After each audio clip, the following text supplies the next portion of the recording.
necessitability.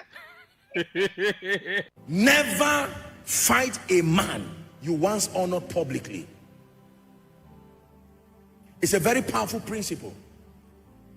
That you once honored a man and you fought that man, nobody will trust you again because of your inconsistency in character. Now look up, let me teach you something.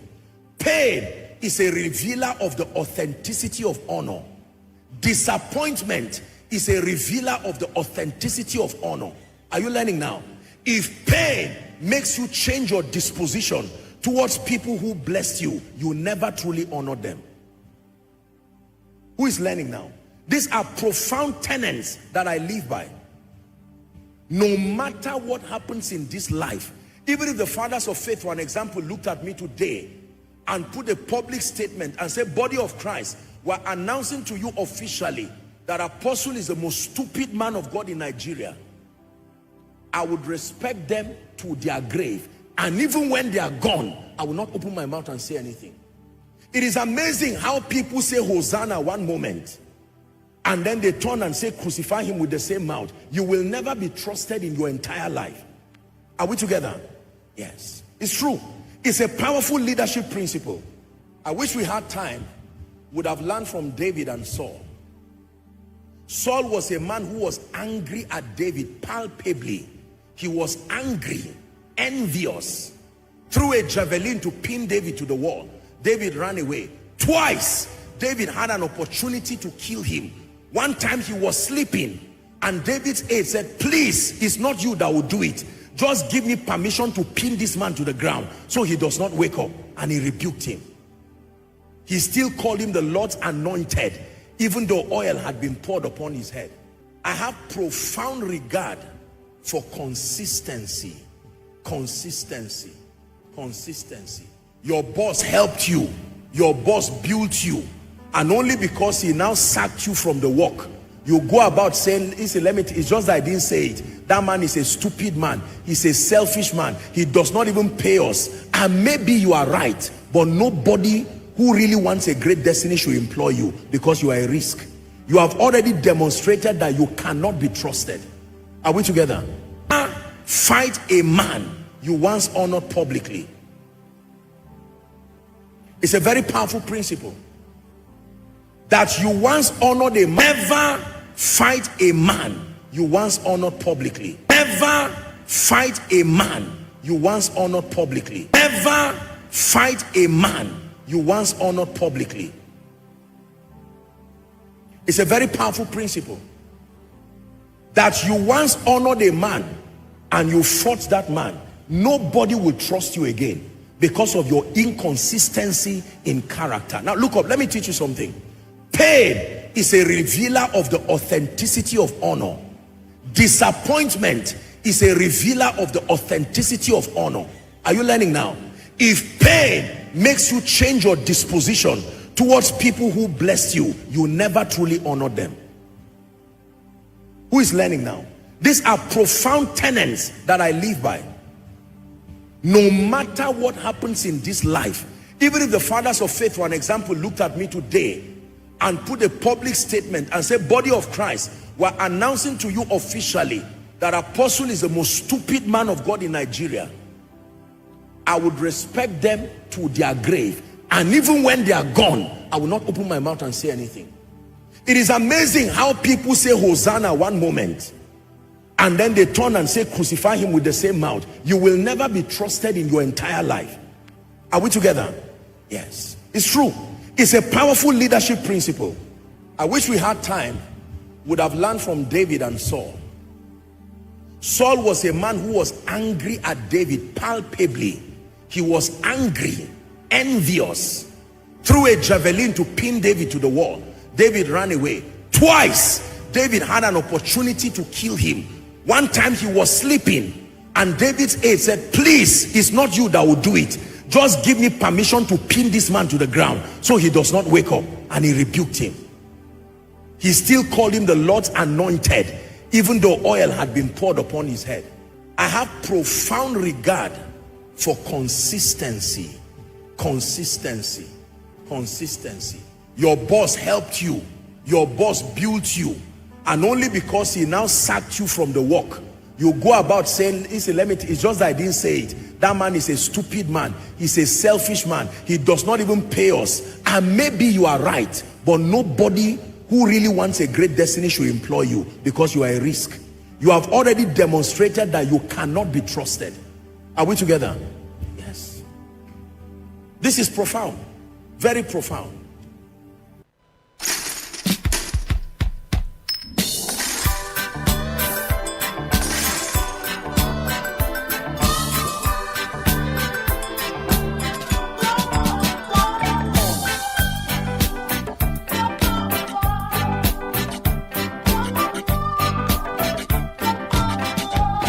Welcome.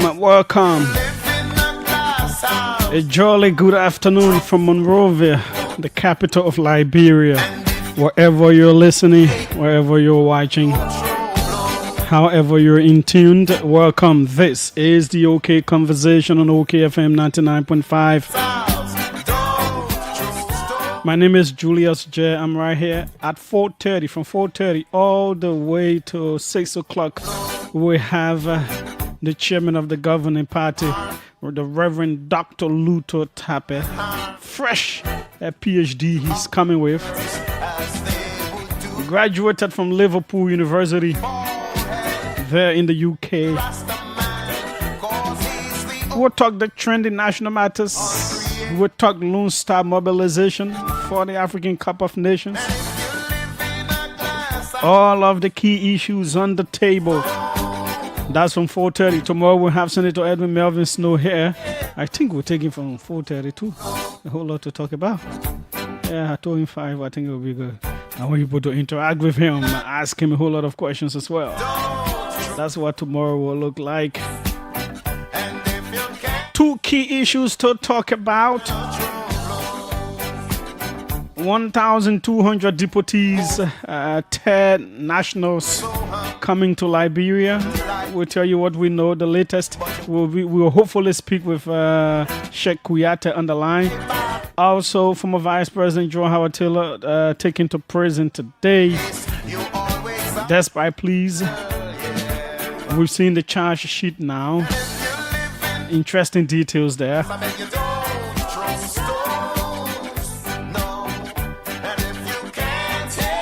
We'll also have our reporters here to analyze. We have Alfred Johnson on the line as well. That's what it looks like. Don't throw stones if you're living in a glass house. Yes, indeed. That is it. We are right here, the OK Conversation on OKFM 99.5. That is what it is. This is where we go next. What are you doing? Where are you? Are you at work? Are you home? Whatever it is. The Premier League returned. Manchester United are doing what Manchester United know how to do.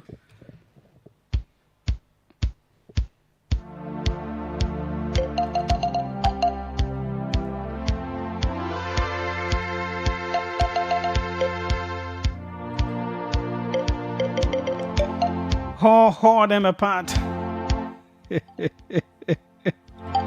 Hauled. Well, Arsenal started on a very sprightly note, tearing apart Coventry. Chelsea stuttered very terribly against Fulham, winning 3-2 in the end. Terrible goalkeeping. Manchester City as well came from behind to pull off a win.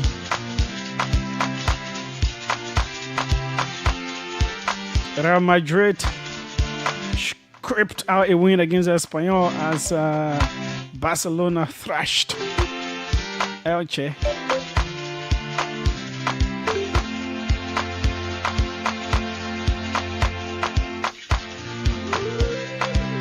What's making news? A very interesting story right here. It will be the last. More interest.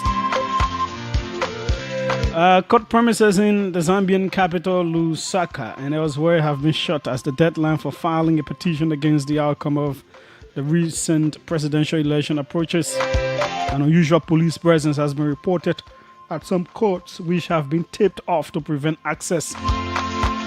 Opposition candidate Brian Mondobile said he would challenge the election result, citing irregularities after coming second in the 38% share of the vote. Incumbent Hakainde Hichilema won a second term with 60%. Kenya's Electoral Commission says candidates will not need a university degree to run for president, governor, or parliament in the 2027 election. Speaking to local media, IEBC Commissioner Anne Nderitu said there is no degree requirement under the current legal framework. The position follows 2022 High Court rulings that struck down degree requirements for parliamentary, gubernatorial, and presidential candidates. The rules could still change if new legislation is passed before the election. Kenya is scheduled to hold its next general election in August 2027. And nearly 1 in 4 paternity tests carried out by a private DNA testing company in Nigeria found that men tested for paternity were not biological fathers. Smart DNA Nigeria said 23.6% of its paternity tests in 2025-2026 returned negative results, slightly down from 24% the previous year and 26.1% in 2023. However, the Lagos-based company warned that the findings do not mean that 1 in 4 Nigerian children has a different biological father. It said that people who seek paternity tests are not a random sample of Nigeria's population. Most tests, 87%, were private peace of mind tests rather than tests required for court cases or immigration. So what I'm saying is, if, for example, 4 men went to do DNA tests on their children, at least 1 will find that the child is not theirs. Out of 4 men. So out of 8 will be 2 out of...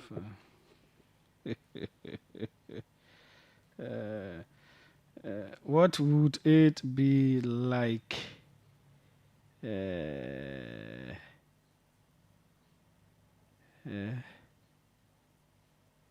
everything?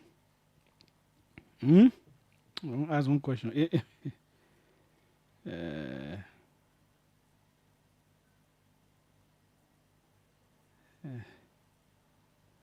If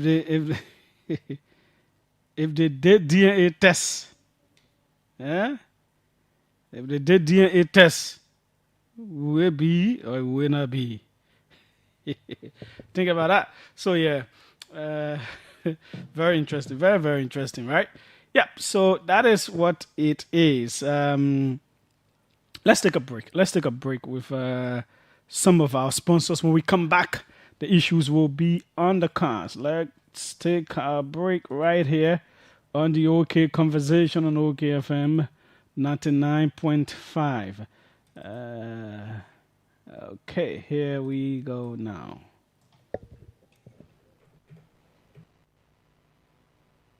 We are brave. We are passionate. Hey, Tanu, I need cash and there is no ATM around here. Really?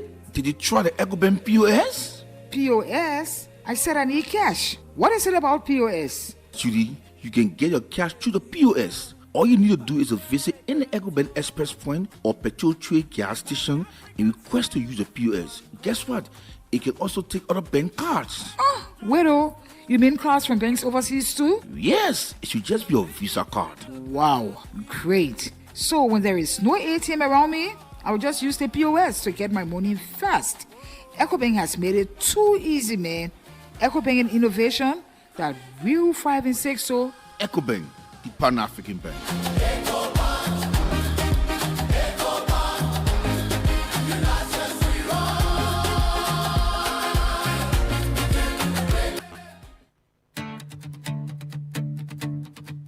From the heart of Are you looking for quality and healthy beats for whatever occasion for reasonable price?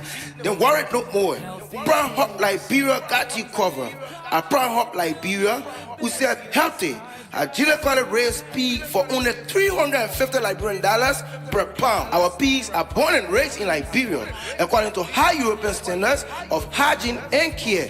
You are welcome to visit our farm in Bombing County or come to UCI at Freeport to choose your pig, weigh it, pay, and take it home. For more information, inquiry, or reservation, contact Brown Hawk Liberia via WhatsApp on 0770-888-804 or call 0880-900-041. Brown Hawk Liberia, quality you see, cleanliness you can trust. Where we belong. Healthy pigs, quality you'll trust.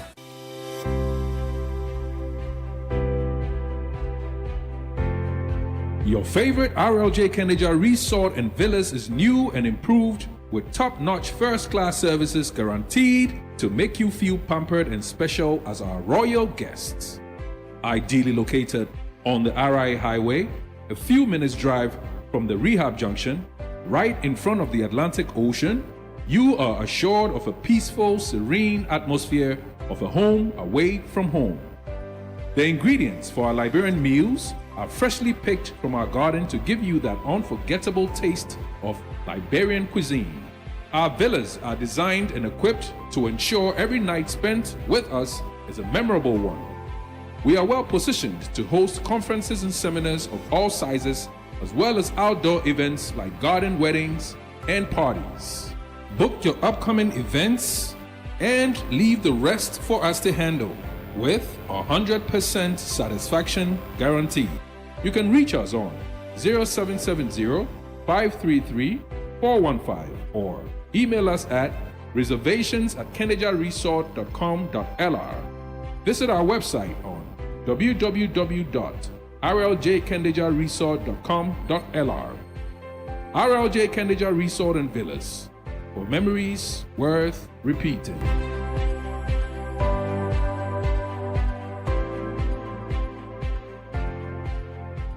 And welcome back.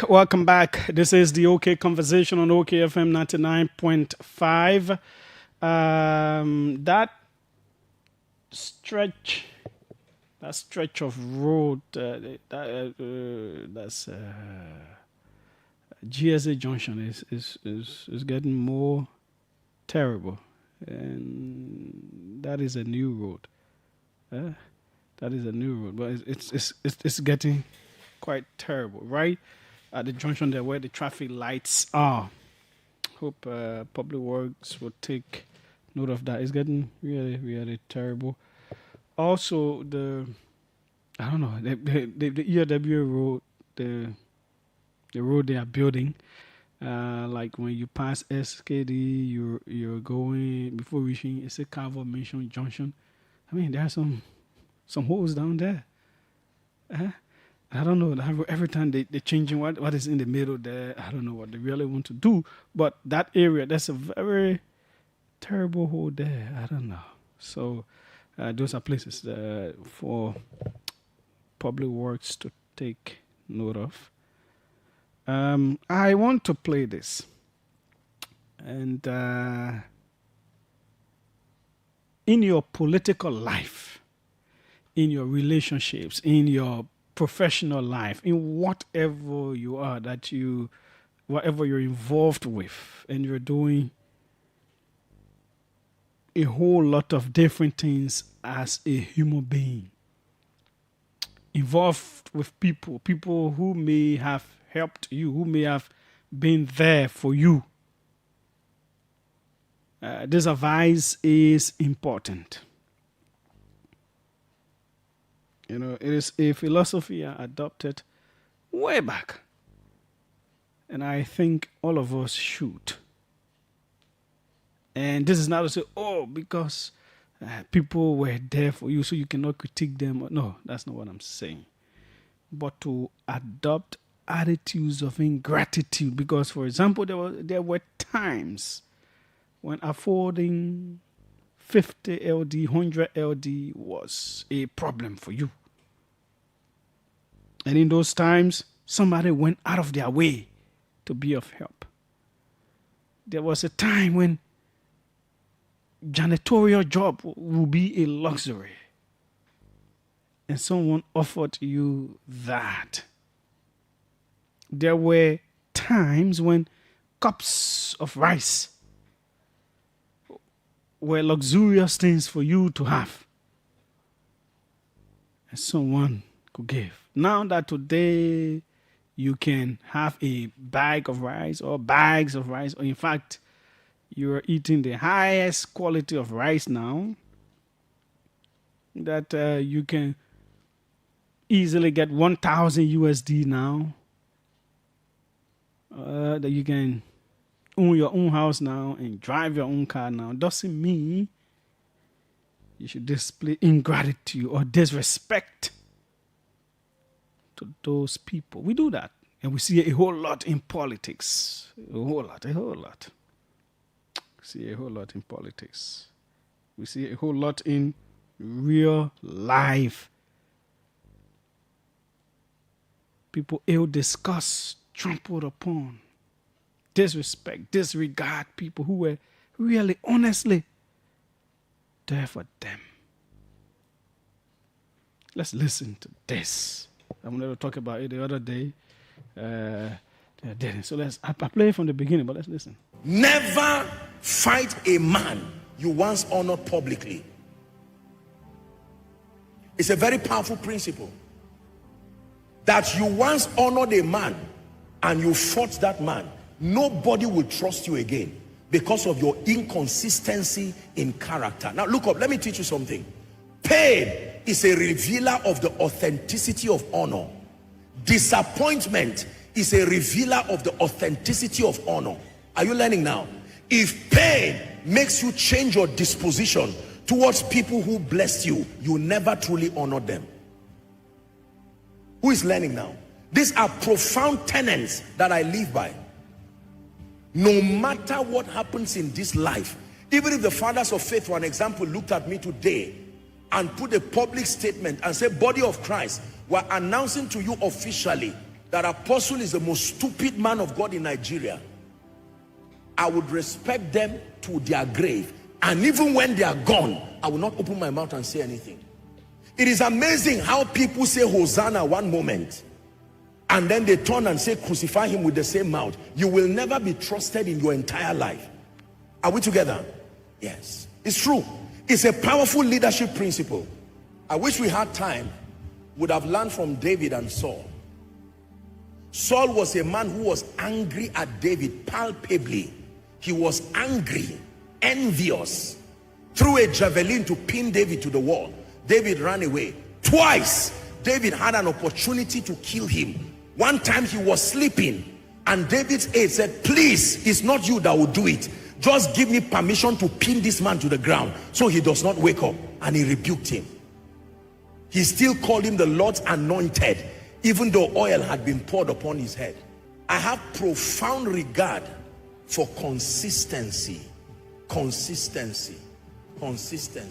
Your boss helped you, your boss built you, and only because he now sacked you from the work, you go about saying, listen, it's just that I didn't say it. That man is a stupid man. He's a selfish man. He does not even pay us. And maybe you are right, but nobody who really wants a great destiny should employ you because you are a risk. You have already demonstrated that you cannot be trusted. Are we together? Yes. This is profound. Very profound. Well, you heard it there, and the David and Saul thing is quite an interesting, very life-teaching story. You know, there are some people, for example, in politics that I respect the ways they've carried themselves despite some things that may have happened to them. You want to talk about the Moalis, the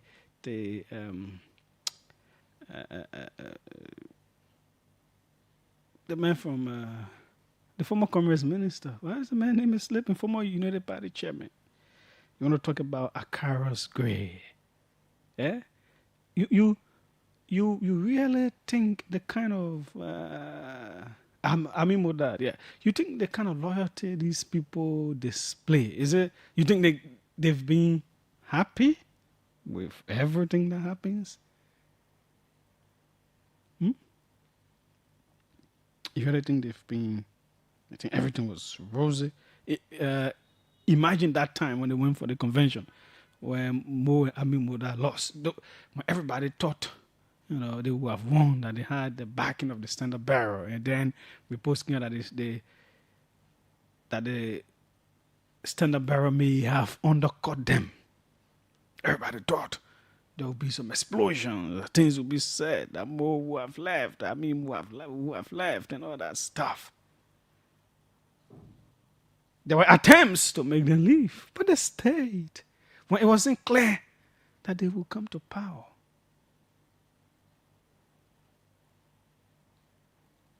They stayed. Akaros, even in his own government, in opposition, the Mamesi Kabas, the Korjis. The point I'm trying to make is, yeah, it may not be rosy, it will not be good there, but loyalty pays. I always think that if people should move on the other side, yeah, life happens. It is all right. But my advice would be, talk the good on that side and just leave that side that gave you everything that you are. Talk about the good of where you're going. Because there's always, I said this, tomorrow always comes. Tomorrow is, until the world comes to an end, tomorrow will not stop coming. Yeah? There will always be a tomorrow. In your daily lives, a whole lot of ingratitude we display. We are into friendships. Your friend helps you when you're in dire need. Your family members, they help you. Some of them in the US, in foreign lands, in Liberia, anywhere. And now you are in a better position, so everybody is disregarded. It doesn't matter what someone did.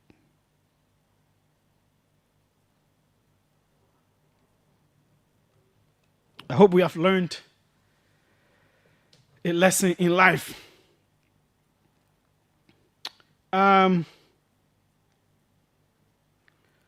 Something serious. I will come back on this topic one day. I'll make it a key topic because there's a whole lot of ingratitude in this society. Every time we talk about the politics and all of that, we have to teach these life lessons. Teach it to your children. Teach it to yourself. Teach it to yourself. Because if you're grateful, if you're loyal, there can always be benefits. There can always be benefits in life. That is what God expects of us. Sometimes situations will come up in life to test you.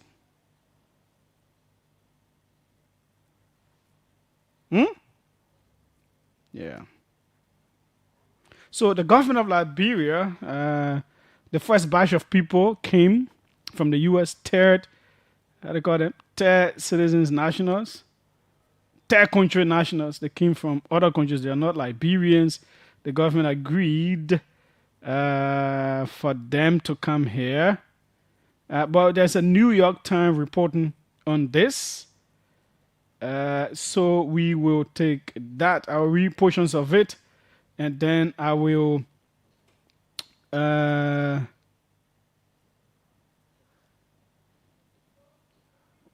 I'll place a call to Sheikh Kuyate, who has some knowledge about these.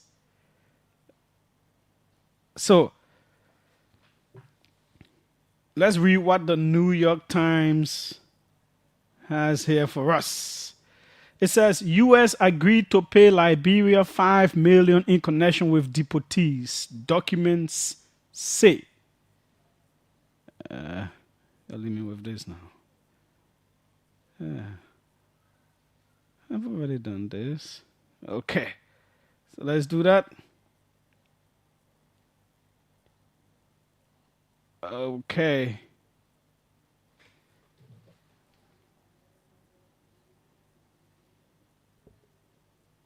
Okay.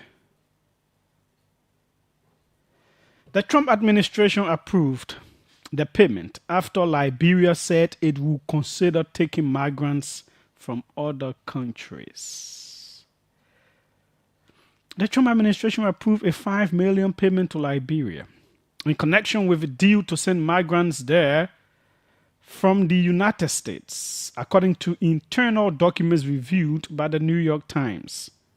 The State Department documents show why the United States directed a grant to the West African nation, a grant is free money, which announced this week that it was accepting up to 1,200 deportees over the next year, one of the largest known deals the Trump administration has made to send people to countries where they have no ties.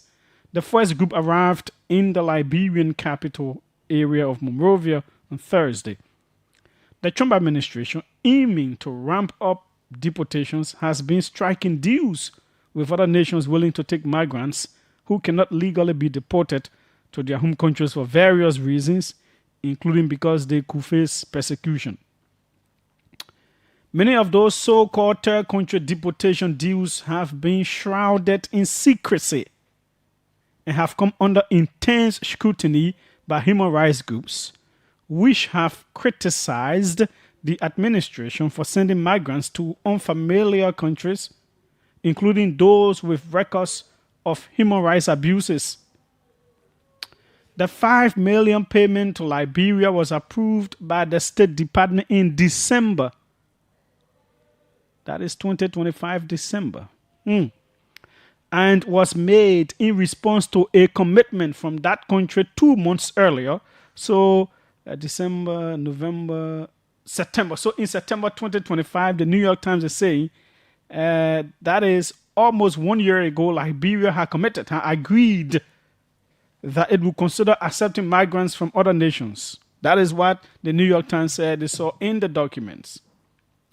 Liberia assured the United States that the deportees will not be subject to persecution based on factors like race or religion. So Liberia to America say, no, bring them, they'll be okay, no problem. Our country is good. We will host them well. They will not be persecuted because of their race, because they whether they're not black people or because they are different from different religions or they are not religious. No. They will not be discriminated against. They will not be persecuted. We are a very hospitable people. We are good people. Bring them to us. We will take them. The documents say that the State Department found Liberia's assurances to be credible. So, because Liberia assured America said, okay, good. We can trust what the Liberian government is telling us. And that the agency approved the payment. So, after they realized that, we trust Liberia, what Liberia is saying that these people will not be persecuted, Liberia is a credible country. So we'll approve the payment. So since Liberia assure us, we give them the money. Which it said could be used for efforts to support Liberia's immigration system and vulnerable migrants. So we're giving this money now so it can help to improve Liberia's immigration system, to make it better. That could include measures to provide shelter, food, job training, the document said. So this money here is for Liberia, that grant, to use it for its own immigration system and vulnerable migrants. Some of these people take from different places and just bring them to Liberia. All of these cases have been prosecuting court to help those kinds of people. The department approved drawing the money from its Migration and Refugee Assistance Fund, which is meant to support the protection and assistance of refugees around the world. That includes funding the resettlement of refugees to other countries. The documents appear to undercut a statement from the Liberian government announcing the deal. The country said it had not demanded or received any compensation or promise of reward as part of the arrangement, though it did say it will receive support to help manage the program. So the New York Times is saying, but when we saw these documents, it means it runs differently to what the Liberian government said, because the government said it did not demand, it did not receive any compensation. But here we are seeing a grant, $5 million, to help improve their own immigration system and vulnerable migrants. Even though the country said it will receive support to help manage the program. In this case, this money, according to New York Times, is not for this program, but for immigration enhancement and helping vulnerable migrants in Liberia. The Liberian government did not respond to questions about why it had claimed that it had received no compensation for receiving the deportees. So New York Times says they contacted the Liberian government, still no answer. Say, Liberian government, we have seen this document that says the U.S. is paying you, giving you $5 million. But why did you say you're not receiving compensation? The New York Times is saying the government did not respond. In the document, State Department officials acknowledged that there was a risk of misuse of the funds. So State Department was saying, yeah, we acknowledge they could misuse that money, but they said they will try to alleviate the risk by including reporting requirements and monitoring use of the funds. So we know they could misuse that money. The Liberian government people, we know they could misuse that money. So we will do some things to ensure that they report properly and that we monitor how the money is used, because we know there is a risk they could misuse it. The department on Friday said that as a general matter, it would not comment on the authenticity or veracity of allegedly leaked documents. So New York Times also contacted State Department. State Department said, we're not commenting. Whether I true, the thing you report, whether it's true or not true, we're not commenting. We're not talking nothing. Public spending data shows that the State Department made a $5 million payment to Liberia in January for migration management activities, but did not specially link the payment to the deportation due. So, New York Times went further in their investigation, and they said they saw that in January, State Department paid Liberia $5 million. And what was stated was migration management activities, even though it did not link the payment to this deportation due. The administration has reached third-country deportation deals with more than 35 countries since the start of President Trump's second term, according to Human Rights First and Refugees International, non-profit groups tracking the deportations. Those nations include the Dominican Republic, Eswatini, Cameroon, South Sudan, and Equatorial Guinea. The deal with Equatorial Guinea came under scrutiny last year because of the State Department's $7.5 million payment to the country to take deportees. Senator John Shaheen of New Hampshire, the top Democrat on the Foreign Relations Committee, sent a letter to the department saying that the highly unusual payment raised serious concerns over the use of taxpayer dollars. Yael Shasho, the director for the Americas and Europe at Refugees International, a non-profit, said the deals that the United States was striking undermined humanitarian protections. This is a larger attack on international refugee protections, Ms. Shasho said. Countries are going along with this because of the carrot and sticks the Trump administration is offering in these agreements. After the first deportation plane landed in Liberia on Thursday, 5 of the 20 migrants resisted release and were returned to the aircraft, as the New York Times reported. The deportees were then flown to Equatorial Guinea on Thursday, according to a U.S. official and lawyers familiar with their cases. So the guys reached Liberia 5, and they said, no way, we're not getting down. What? We're entering the other country. So they carried in Equatorial Guinea. On Friday, a Department of Homeland Security spokesperson said that all 20 were deported to a safe third country. But the spokesperson did not address questions about the status of the deportees who resisted, adding that the administration was using all lawful options to carry out Mr. Trump's pledge of the largest deportation program in history. Human rights groups have criticized the administration for expelling migrants to countries they have no ties to as part of the opaque deals. Opaque means you cannot see through. When something is opaque, it is dark. You cannot see through it. They have also expressed concerns about some deportees being kept in detention in those countries. Becca Heller, the co-founder of the International Refugee Assistance Program, said the Trump administration was using the threat of expelling people to nations they had no ties to as a way to pressure people to leave the United States and voluntarily return to their home countries. This is all part of a strategy of saying we're going to make things so terribly bad for you that you're better off returning to wherever you fled from than facing what we have in store for you here, Ms. Heller said. Fellow Liberians, up to present, we have not heard from the Liberian government a refutation to refute this claim by the New York Times that in December the agreement was reached to pay the $5 million to the Liberian government. 2 months earlier, which was September 2025, the government agreed. They said, we are, a sweet land of liberty. We are Liberia. This is what we are for. We're taking strangers. Bring them to us. We will protect them.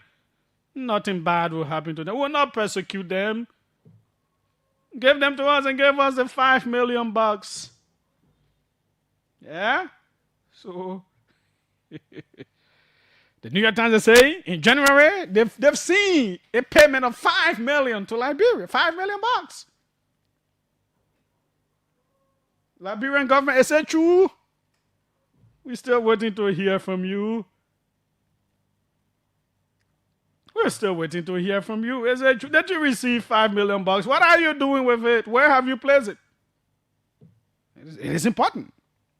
A whole lot of people are concerned. I've seen lawmakers expressing concern. But the New York Times has laid it out bare. Let's speak with Sheikh Kuyate on this matter before we go to our next issue. A whole lot of very interesting issues will come up tomorrow and all that. We're going to Sheikh Kuyate now. Sheikh, you're supposed to be online. Yeah. As we try to do that,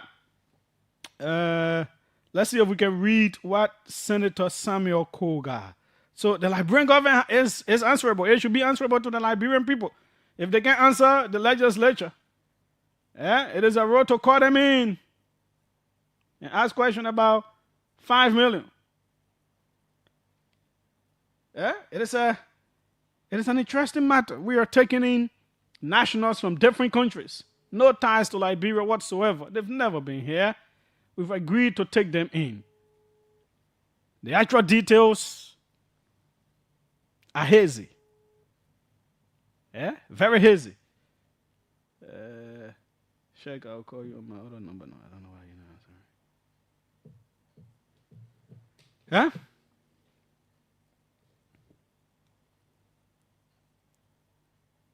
The government has to speak to this report.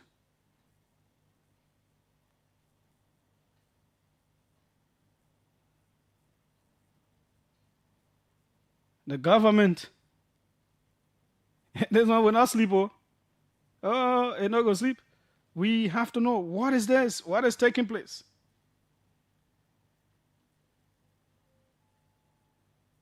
What is happening? Let's go to what Senator Samuel Koga. And this issue is something to talk along as well. So,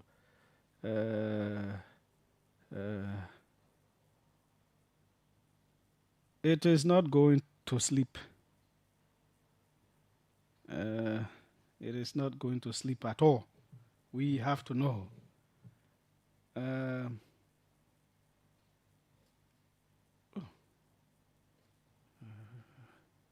do I have this thing here? How come? Let me see if this is it. Okay. He says, where are we, Liberians? Are we really considering accepting up to 1,200 non-Liberian deportees from the United States into Liberia? This is something I believe every Liberian should pay attention to. Let us look at Article 57 of the 1986 Constitution of Liberia, which states the president shall have the power to conduct the foreign affairs of the republic, and in that connection, he is empowered to conclude treaties, conventions, and similar international agreements with the concurrence of a majority of each house of the legislature. So this brings me to a very important question. Was this arrangement brought before both houses of the legislature and approved by the required majority? If not, then under what legal authority was this agreement made? If Liberia is entering into an arrangement to accept people being deported from another country who are not Liberian citizens, then I believe the Liberian people have a right to know the full details. What exactly was agreed to? What is the legal basis? And what role did the legislature play in the process? This is not a small issue. We're talking about our sovereignty, our laws, our national security, and the responsibility we have to the Liberian people. I am not saying at this point that anyone has violated the Constitution. I'm simply saying that these are serious constitutional questions, and the Liberian people deserve clear answers. Where are we, Liberians? That is Senator Samuel Koga asking questions. I think he got a rebuttal, or someone responded to a former lawmaker. I'm forgetting his name. How does the name slip just now? From Nimba as well.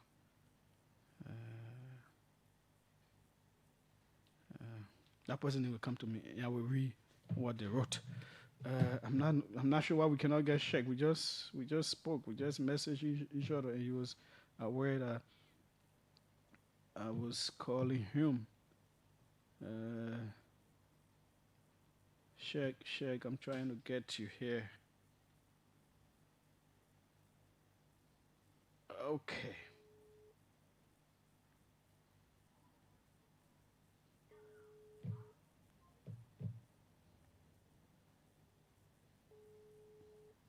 Okay, we're not getting check again. Okay.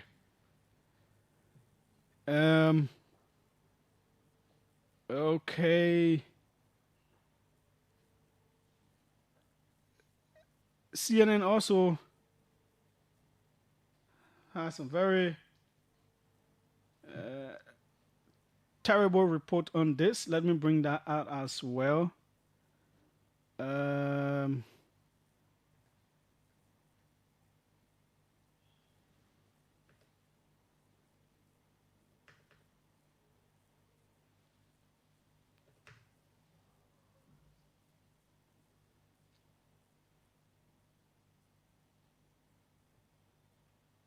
So we will take a few of your calls as we try to go to the other things on this particular matter before we go to the quote unquote cocaine discussion. We want to hear from you, Liberians. What do you think? What is your view on this?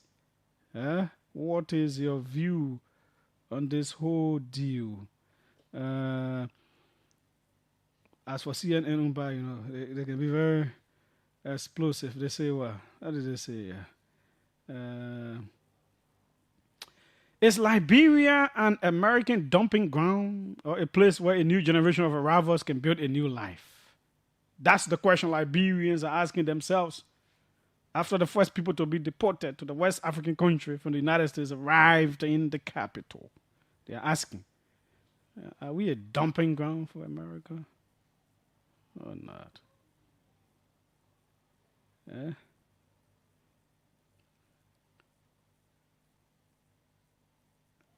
The 20 people on the flight from Louisiana were the first to be sent under an agreement that could see up to 1,200 people transferred to Liberia, a country of less than 6 million people, many of them descendants of formerly enslaved black Americans.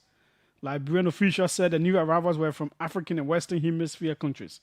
Liberia is one of several countries that have agreed to take migrants being deported from the U.S. under the Trump administration's anti-immigration crackdown. The arrivals are coming to a nation whose history is deeply tied to migration from the U.S. Nearly 2 centuries ago, free and formerly enslaved black Americans, blah, blah, blah. The person goes back all the way. This country is going through a lot. And having more people come in Can we handle all of this? Said Fita Morris, 48, a descendant of the black Americans who settled in Liberia. But she said she sees the new arrivals through the lens of Liberia's history and is struck by the contrast. I think about the American Liberians, people who were rejected where they were and needed somewhere to go, and Liberia opens its arms to them. Back then, people needed somewhere they could be free, accepted, and welcome. Now, people are being rejected from the U.S., and Liberia is opening its doors to them. Yeah? 777-700-995. Let's take a few of your calls as our reporter will be coming in for us to move to the next stuff. The incarceration today of former Vice President Joe Howard Taylor. I have some stuff to read there, some things to also discuss. 777-700-995, 555-995. The international line is here as well. What do you make of this whole thing? The very hazy nature surrounding this whole thing. And then the details coming in from New York Times, and all of that. So let's go. Welcome. Let's hear you. What's your name? What are you doing? Where are you calling from? Hello? Hello? Julius. Yeah? Good afternoon. What's your name? Where are you calling from? Jefferson D. Video and I call for the show today.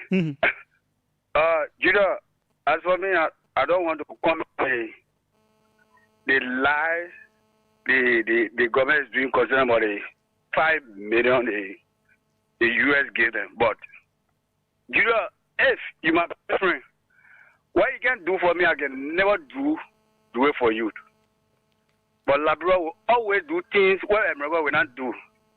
You raise our country, how they call it, country security. People are selling drugs. People are selling. Up to now, the government refused to get a picture of the people that came. Where they live in, how they will live here, who brought them, how the people came. They're forgetting to know that the security system in the country is at risk. That people that are selling drugs are committing crime. Let us tell the Liberian people what the people how the people came, what was the arrangement.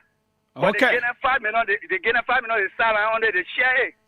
How you go where to share in? How you came up with that one? They share it. No, Chief. We can make that kind of conclusion.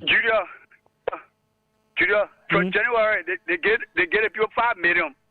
According to the New million. York Times, the government hasn't admitted or rejected that yet. No, they rejected it. No, I mean the government hasn't said the New York Times lying and all of that.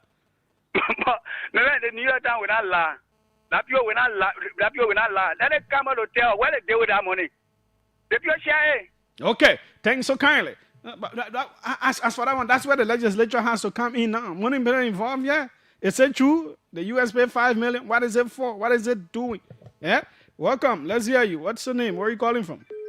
Thank you very much, Julius. Well, my name is Andrew Wisse, and I join you from Barnesville. And Julius, I cannot say for a fact, but the New York Times reporting it. And it's really a good thing that the Liberian government, they are very fast in responding to issues.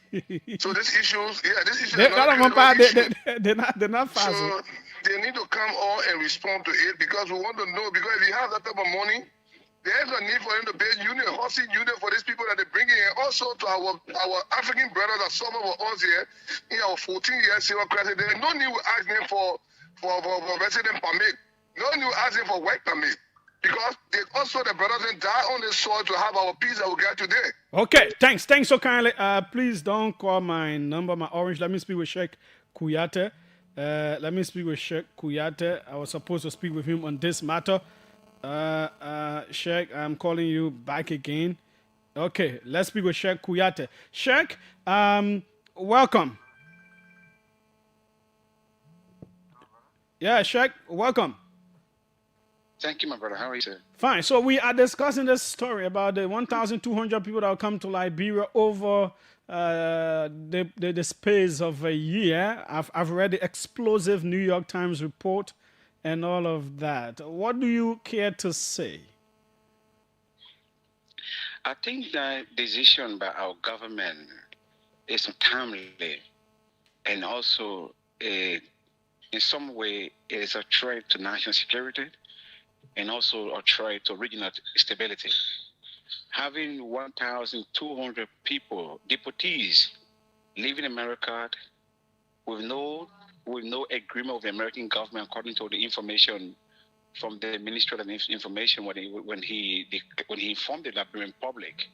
Liberians were informed that the government of Liberia is providing support to those people who are coming as a guest. And when you have a guest, the guest does not feed himself. So who feeds these people? Who take care of their health care? Who provide housing for them or accommodation? The questions are many. The question also continue, like, who is responsible for them? And if the Liberian government, as has been claimed by the Minister of Internal Affairs, where does the government get the money from? To take care of these people. Well, according to the people. according to the New York Times, in December a decision was reached to give Liberia $5 million. And in January, that a transfer of $5 million. They reported a transfer of $5 million to Liberia for migration activities. I do not want to agree with that information. I will quote from our government.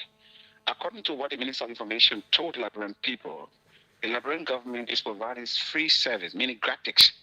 Those who are coming here, the government is providing them free service. The government never mentioned that it received money from from the U.S. government. What the Liberian government stated was very clear, that we are receiving 1,200 from people from America, and they are coming as our guests. Well, the New York Times reached out to the government for response, and they have not responded. Yeah, so what we are quoting, I will quote from the government of Liberia. I will not quote from the U.S. Time. That's what I'm saying to you now. That's what I'm saying to you, that decision by our government is untimely and also creates security security threat.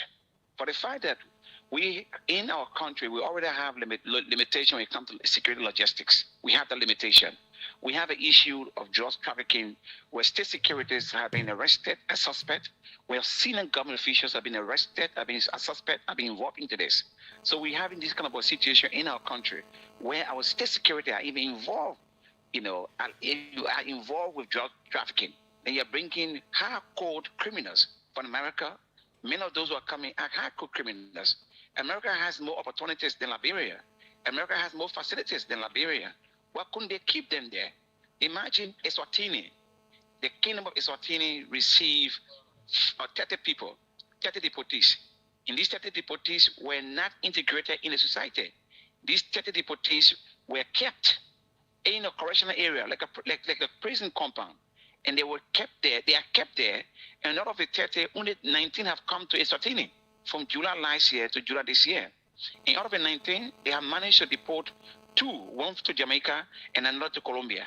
And how much did the government of Eswatini receive?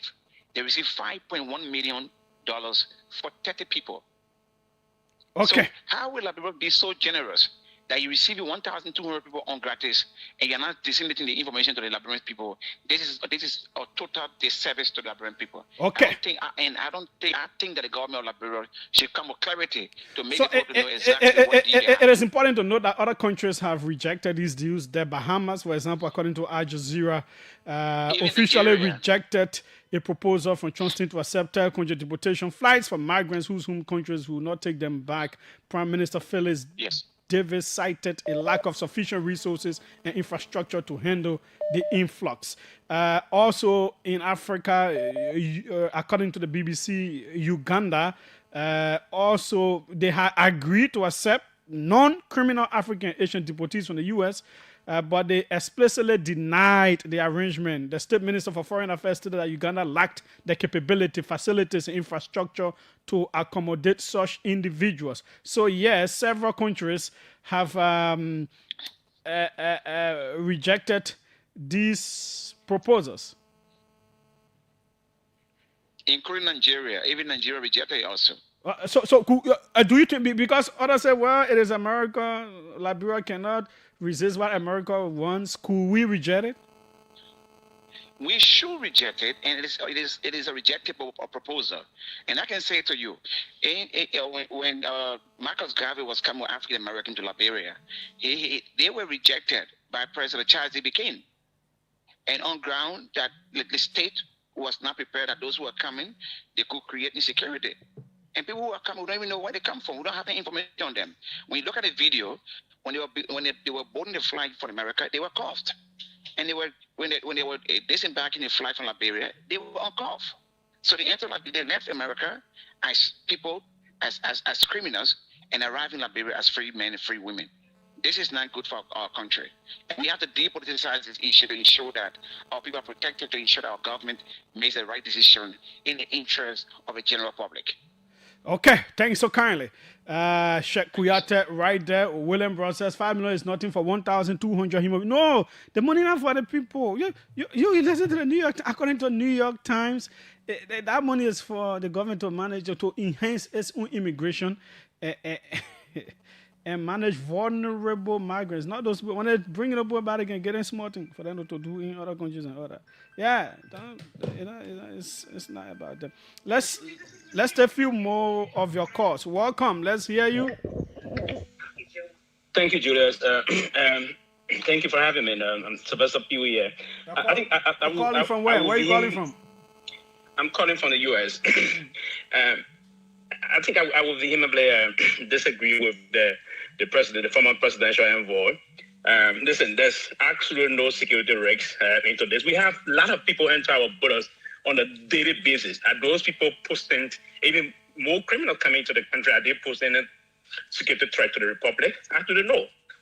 What we need to know as people is for the government of Liberia to explain. I'm told the Minister of Information had a press conference today and explained to the Liberian people that the report from the New York Times is inaccurate.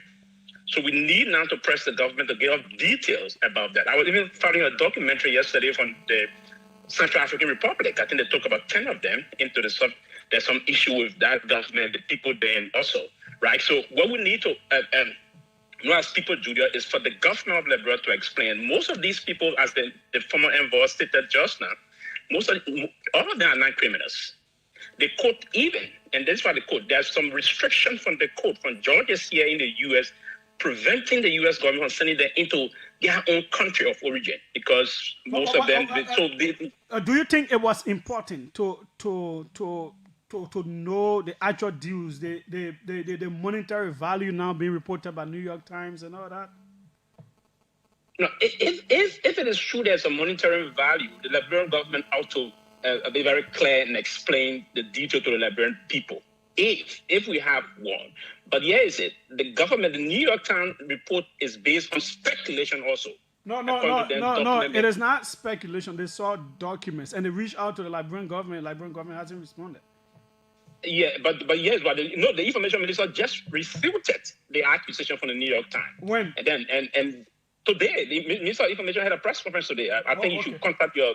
Yes, today. And the minister refuted the New York Times report. Yes, the government of Liberia is saying the State Department, they providing some resources to the government of Liberia for what we call migrants and towards the LRRC. They will report the support from the State Department to the government of Liberia. It is in that direction the government of America. Did he say how much? Happened. No, he didn't. I didn't capture that aspect of it, but I think what you need to do now, I think the government needs to be more proactive here. And the statutory responsibility of the Ministry of Information is to be proactive in informing the people of our country, details around this kind of a thing. So I hope that you place an immediate call to the Deputy Minister of Public Affairs or the Minister of Proper to explain. I think that's very important, because this is. But what I will reject is the criminal aspect of it, that it will pose security risks of regional threat towards the republic. We have a lot of people. Liberia is a free nation, right? We can accept people on the business. We did before. We accepted Mandela and the rest of the folks. They came other people from the ANC, and SWAPO in other part of Namibia and other areas. Those were revolutionary that came to Liberia to find some level of peace. So this is going to be no threat, because most of those that are landed in Liberia, I've been doing my own research, they did not commit any crime here. The only issue is that they came through the border illegally. and the U.S. trying to get them out to a third party. This kind of a third party deportation saga here, but to say they're going to put security threat towards the country. According to the New York Times, some of them face persecution in their own countries back home. Precisely. But what did they do there that they don't want to go back to their own homes? It's just not. For instance, I would say that I left from Liberia or from my country of origin. I said, okay, because I'm speaking against, let's say, for instance, this female genital mutilation situation. There was a time that I was believed by my family or my children are under threat or such. I would leave to come to a country to say, okay, I'm leaving because I'm trying to protect my children. It's not that they committed criminal act in their country. Some of them may be political. Some of them may be religious because they don't have the freedom to express themselves. But in terms of committing, and that's why the judge was very clear. Okay. The judge restricted the U.S. government from sending them back into those countries, but the judge agreed to a third-party deportation. So meaning they didn't commit any crime in those countries. So they're not going to. Okay, thanks so kindly, Sylvester Pee Wee. We'll now go to our next issue. This will run on. Perhaps I was trying to call the information minister. I'm not going through to his number on WhatsApp.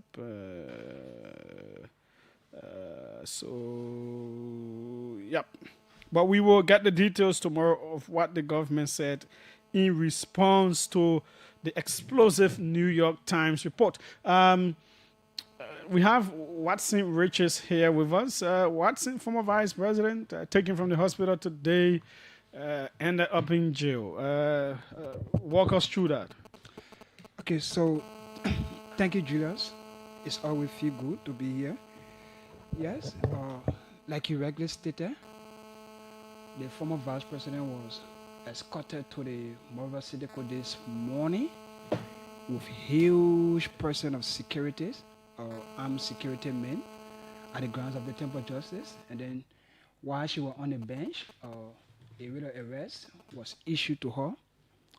And then right after the writ of arrest was issued to her, her lawyer requested the court that they had a submission. Oh, so it was today that the writ of arrest was? Yes. When she was sitting on the bench, there where they presented the writ of arrest to her, and then her lawyer requested that they will make a submission. So if she was not arrested before, how were the police holding her and guiding the place? She was in jail and all that.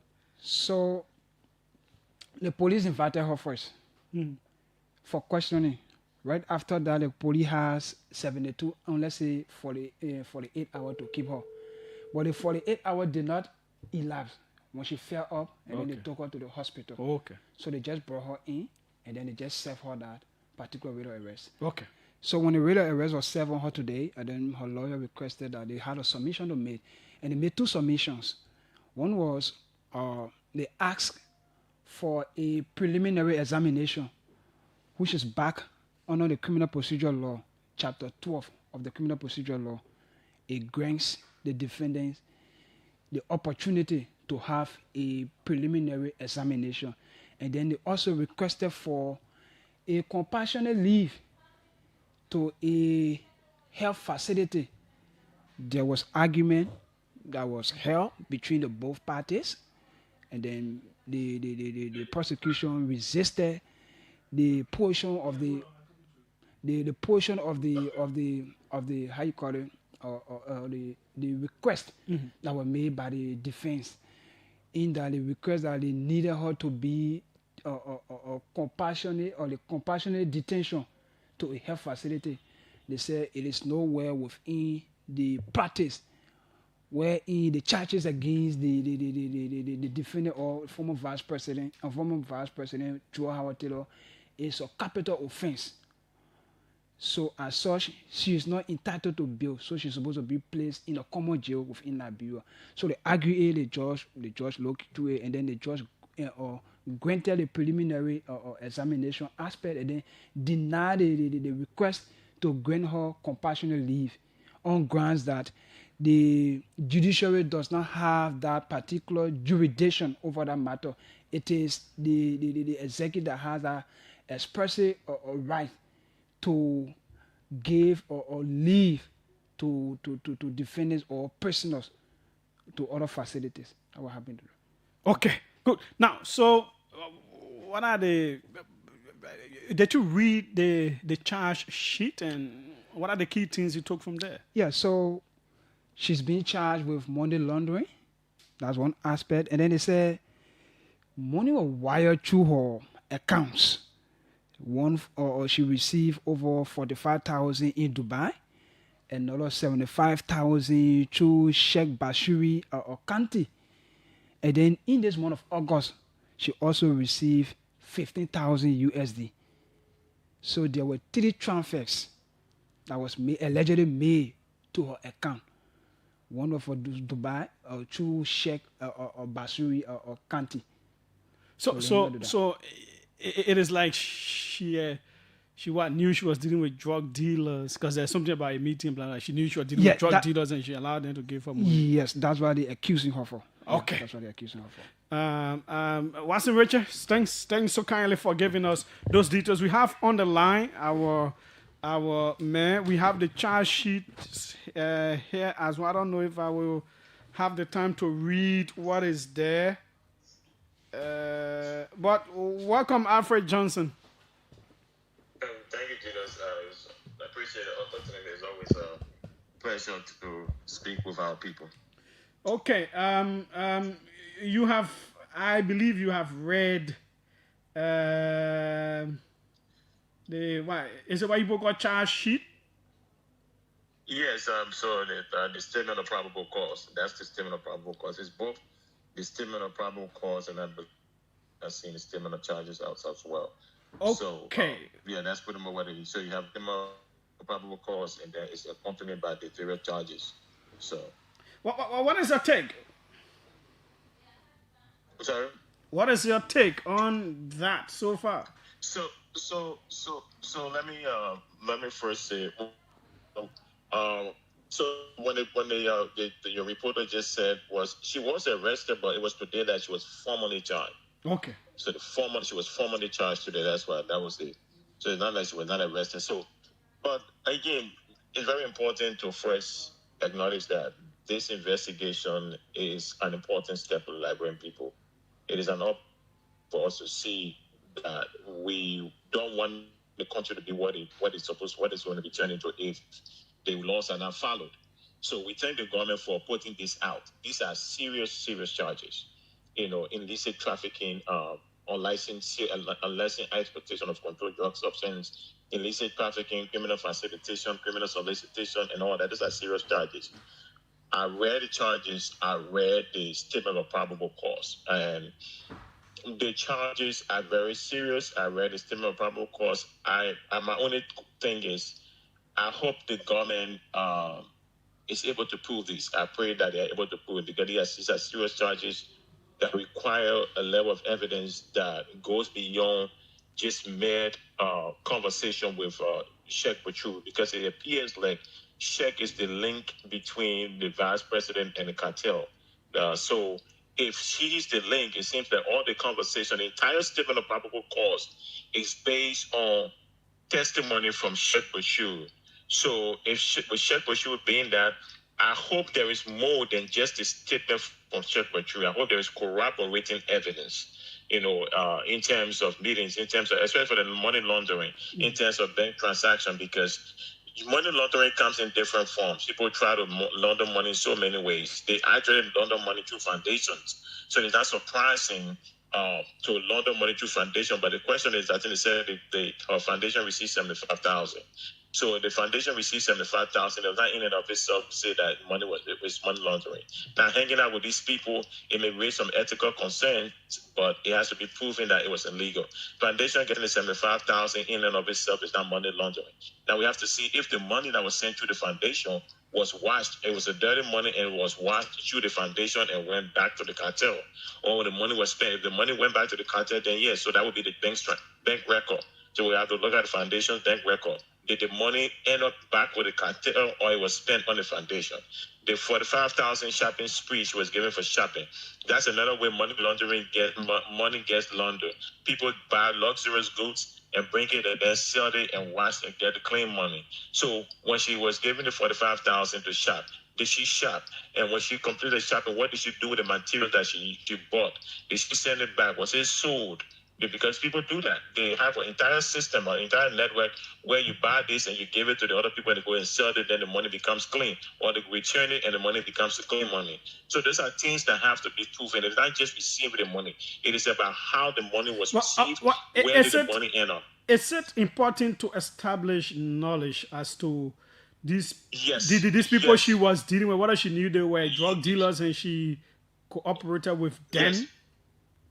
Yeah, if you remember, I believe when there was a guy, I just forgot his name, man, that they said Jojo Bwaka was connected to, and he said he's allegedly involved in drug dealing things. I think it was name or something like that.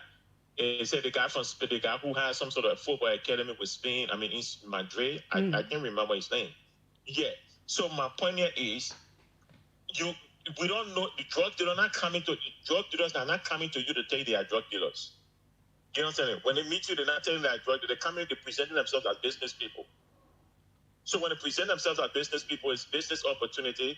You explore the business opportunity. Maybe they're trying to use that connection to the right person. The question now is, did she know that it was drug dealer and decide to protect them? That's the question. Can the government establish knowledge that she knew that these were drug dealers? Again, it is not wrong for the government to charge, but it has to be proven. And George Warner, former education minister, wrote a brilliant piece. He couldn't have said it any better. I will read his piece before taking calls. Yeah, it's a very brilliant piece. I mean, I wanted to write something, and then when I saw it, I said, let me just share it. This is exactly what I would, these are the questions I would be asking. Can you prove that she knew these guys were drug dealers? You say how she protected them. You said she protected them. She used her office. So how did she protect them? Did she stop an investigation from happening with them? Did she provide police escort? Did she call people to go to do certain things for them? Now, again, this is not just mere Sheikh Bashu's testimony, because Sheikh Bashu, last time me and the EPS director and I went back and forth about the Gagio thing when it comes to that. So Sheikh Bashu has an incentive to provide information. He has an incentive. Whatever the incentive is, only he knows. So the government has a responsibility to also tell the entire history of Sheikh Bashu to the defense. But so if the government is depending on Sheikh, if a share was a major goal between all of that, why is he not arrested too and all of that? Well, that's part of the thing. So maybe the government has an arrangement with Sheikh to say, oh, we were not processed, and it's not unusual. Let me establish right now. Mm-hmm. It is absolutely not unusual to have an arrangement with a defendant in a case where we say, we're not prosecute you in exchange, you become state witness. But that's an information that the Joe Howard Taylor team has to know. What is Sheikh Bashu's role in this thing? What is he being offered in exchange for his testimony? Number one. Number two, Sheikh Bashu's testimony in and of itself is not enough in my view. I pray that the government has more than just this. They have corroborating evidence, bank statements, recorded conversation, not in recent times, but from previous incident. You have emails, communication to establish knowledge. The vice have to know that she was dealing with drug dealers, because one of the things I have problem with in Liberia is anybody can meet anybody. I think somebody quite recently donated something that could have been received by probably some sort of low government official, but the person was the one that the person received it. So my point is, anybody have access to government officials. Anybody come from somewhere to make claims of being business person, they take pictures with government officials. So that alone is not enough. Simply because you have pictures with the person does not mean that you are aware of the person was involved in criminal activity. These people, the drug cartel, do not necessarily open up to you in terms of their activities right away. They don't open up to you. You have to be deeply involved before they can open up to you who they are. So meeting them in Dubai is concerning, but did she know she was meeting drug cartel, or did she treat that she was meeting business people? Because so many people go to Dubai. So many government officials go places to meet business people.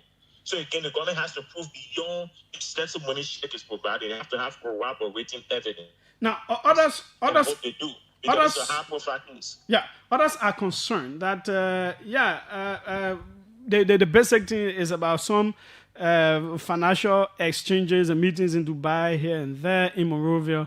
Others are alleged. In fact, Johnny Boladin admitted to receiving at least $10,000 from the same quote-unquote drug cartel people. He's outside. He's not in jail. The former LDA officer in charge, he was relieved of his post because of allegedly receiving a vehicle from quote-unquote drug cartel. He's not in jail. He's not being prosecuted. So many allegations about drug cartel giving people cars and all those kinds of things. Why is Joel's case different? So that's part of the concern people are having. So when it comes to Biago's situation, Biago's situation is more of an ethical issue than it is of a criminal situation. It's the government has not investigated yet. Don't know if Biago knew the involvement of the individual who gave him the car, whether the individual was involved in drug dealing. So that Biago situation is more of an ethical concern and a judgment issue. So I wouldn't link him to the cartel. But the situation with Johnny Boladin is the most interesting one and the most critical one, because this is where people raise questions about, is the government prosecuting current people, or is a wage hunt? Is it a political wage hunt? And those questions are being asked because, again, we keep saying that this is President Boladin being arrested was July 23rd. Since July 23rd, today is August 25th, 1 month, 2 days. The chief of police said Boladin admitted to receiving bribe from this time around. The money was being received from somebody who was giving it for the objective of providing comfort to individuals who are being arrested for drug trafficking. So the knowledge is there. You receive bribe. Why is Boladin not in prison? Why he is not being arrested and forwarded to court? So that's the concern, but that's a concern that the public has to consider in light of all the other things going on.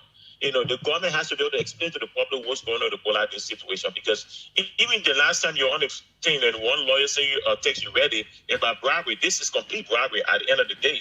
The Boladin situation of complete bribery, the chief said Boladin admitted to it. Boladin should have been arrested. Why he's not arrested is concerning. It raises questions about the integrity of the case. It can call into question the case integrity. So that's an issue. So when it comes to the Joel situation, why then is Joel receiving money? Unless, again, all the evidence will be made to bear in trial. And again, the defense will have the opportunity to see the evidence because the discovery process. The defense will have the opportunity. My thing is, I'm looking at it from, these charges are serious charges. So the government then has the responsibility to prove it. Again, Joel does not have to prove anything. Joel is the defendant. The burden of proof in this case lies on the government.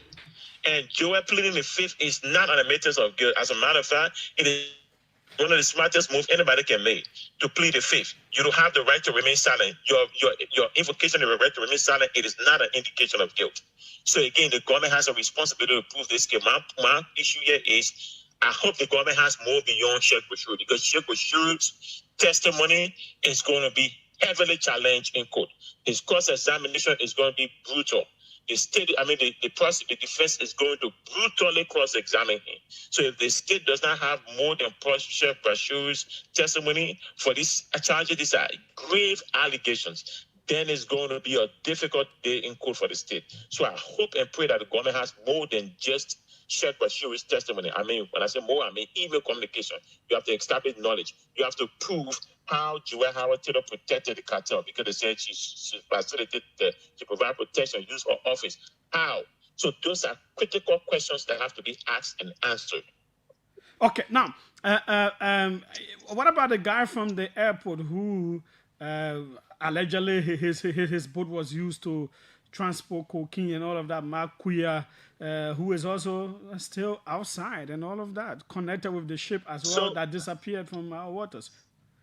Yeah, so that's another thing too. Again, one of the things I try to be careful with is to accuse people. It is the risk. Mark Kuya is an interesting case because Mark Kuya was named in the first in that statement of probable cause. You remember? Mm-hmm. He was named, but now as a defendant, as one of the person to coordinate way, that he's one of the person for the cartel use, whoever that the people that were charged to use Mark Kuya. So now is Mark Kuya on an investigation? What is the current status now? It's again, these people that are being named, it is not unusual. I repeat, it is absolutely and unequivocally not unusual for government to say, you know what, we want to catch bigger fish. So we use the smaller fish to catch bigger fish. So maybe government say, in the grand scheme of things, when we look at the totality of the circumstances, the larger objective here, Makuya is just a footnote. So we will use Makuya, we will offer Makuya immunity to testify or to provide evidence against the larger people. You understand me? So that is not unusual. That is not something that if the government does, we will have issue with, because this is something that is done all the time. As a matter of fact, we do it here at the state level, at the county level, at the federal level. It is done all the time.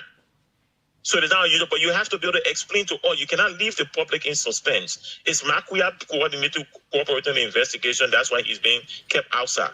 So are you investigating Makuya in that sense? So these are questions that need to be, because Makuya's on a roll is very interesting, because he was named in the first indictment. There was a ship that came or that was linked to him from the business registration and things like that. So those are serious things that have to be considered. Now the whole ship situation is gone. Nobody, we're not hearing anything about it. So Makuya case is interesting, and the government has to be able to come out to be able to give us clarity. Because if they don't, this is going to be appear like political witch hunt. Another thing is, Julius, I agree. Listen, normally when you start an investigation, when a shooting happened or crime happened, we start from the beginning, from the moment we know what we know, we start and work our way back. Now, it is not wrong if the government chooses to work their way from, we'll work our way from the beginning. We work our way from the beginning back to go back. It is not wrong for the government to start from back and decide to come up front. It is not wrong. But at some point, the government has to be able to tell us what's going on with the upfront, because the operation that was set up, that was allegedly set up by the lecturer Joel and other people who have been accused, right? That operation was set up when Joel was in power. The CDC government has been out of power for 3 years. Well, 3 years or so now, going on to 3 years. This drug came in this year, January 2024 to 2025. 2025 to 2022 is going on 3 years in this government. 3 years into this government. The first operation, the first started in, according to the chief, the first attempt was, I think, 2024. So those things happened during the time of Joseph Waka government. So now, if the operation that was set up, this is the fruit of that operation, and the people who set up that operation are not in power. So how did the cartel feel comfortable to send that amount of drugs to Liberia? Who else is involved? Are people in the current government involved? Because if the operation was at the highest level of government during the CDC time, then it is logical to say the operation then that gave rise to the cartel having confidence to send $500 million worth of drugs to Liberia is also at the highest level. So it is not wrong to start an investigation anywhere. The important thing is you have to be able to reach to a point where the public has to understand that, hey, you are investigating this across the board and not an attempt to be able to run political witch hunt, because so far so good. The biggest person that has been caught is on the previous government. But the previous government is not still in power now. This drug was arrested 2.5 years into the current government. And cartel is not going to bring this kind of amount of drugs without having the level of access and commitment they allegedly have from the previous government. So those are things that have to be considered. All these things have to be looked at, and the people have to have confidence in their government ability to be able to prosecute this case in ways that reflect an objective to achieve justice and not a political witch hunt. Alfred Johnson, thanks so kindly for taking some time out to be with us. We appreciate it. Thank you. Okay, that's Alfred Johnson there, providing the analysis, the rule of law, the law enforcement analysis on this case so far. We will read the George Winner rather on tomorrow. Our guest is already here, so we just do 4 quick calls. 4 quick calls. We'll go over to him. He's very much on time, fresh with a fresh. You can see when people get before PhD and after PhD, there are 2 different things, right? 777-700-995, 555-995. Welcome. Let's hear you. Julius. Yes, go ahead. Julius, yes. Don't do that to us. Hello. Yeah, Julius. Yes, quickly. Yeah, I guess it's okay now, right? Yeah. Okay, Julius. My name is Julius. Peace over the second. I'm in Monrovia. So, Julius, let me comment Alfred. I think Alfred did extremely well, to explain what he thinks he knows about what is currently unfolding. But let me see. What Alfred usually expresses, I think he sits in America, and because he's in a security section of the United States, so the way he views the setting there in the justice system in America, he tries to apply or wanting to or think how it should be applied in here. But I think it's a difference, and there's a slight difference when it comes to the justice system in Liberia to that of the United States. What are you really talking about?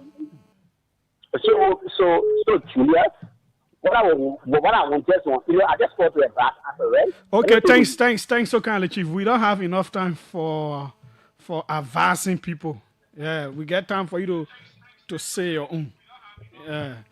Welcome. Let's hear you. Just listen to the phone and not the receiver. Welcome. Let's hear you quickly. Just listen to this phone, not your receiver. Hello? Hello? Yes, I said you should just listen to this, your phone, not the receiver, because it has some delay. I paused it. I kind of paused it, Julius. How you doing? I'm fine. Go ahead. Let's hear you. Yeah, Julius, this case with Madame our Taylor. What is your name, first of all, Chief? My name is, sorry, Julius, sorry. My name is Mamu.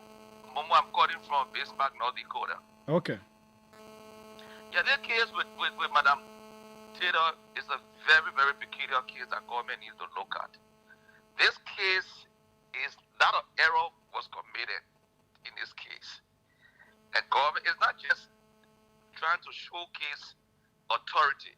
The procedure ensuring your authority should be followed through procedure. You can't just do it anyhow. The lawyers will use it against you. Because from the onset, there was no invitation. The judge did a broad arrest, which is constitutionally not right. And two, taking the woman and giving her, those are psychological trauma you created her that made her get sick. All the things can be part of the case. That you missed the process created psychological impact. No, but then defense will also have to prove that. You got to prove how you no. but thanks so kindly for your call, sir. Let's see who's on this end. The tier one, welcome quickly.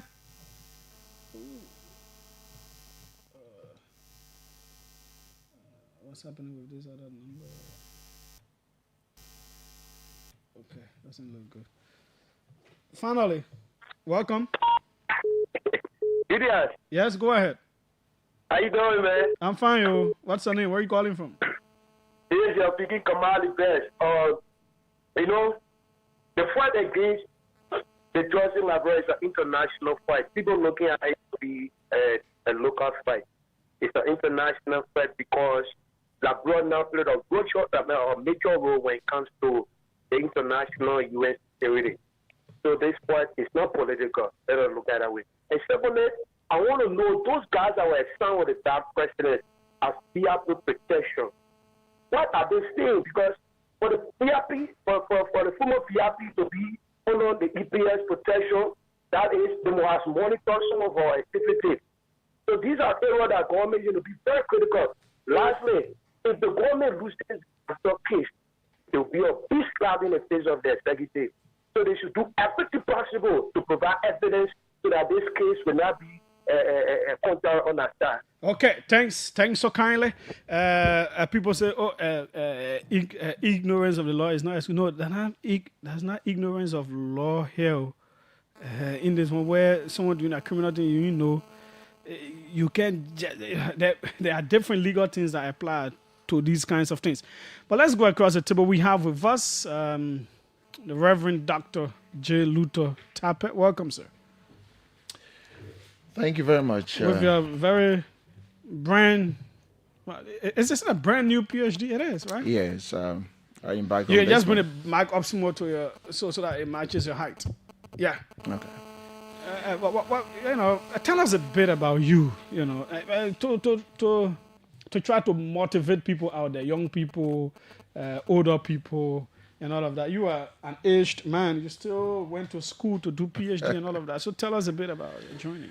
Yeah, thank you. Well, thank you, Julius, for always having me on your platform. Yes, I embarked on this educational journey, my PhD on 8 years ago. When I have my third master's degree from University of Liverpool, I made it my bound duty not to stop there. I wanted to break that record. I wanted to be the first in my generation of my family to have a PhD. And I Okay. set that goal for myself. Coming from a very humble background, I've been able to achieve that. And so my life is such an inspiring story from where I came from and my struggle to be where I am today in terms of education and national service.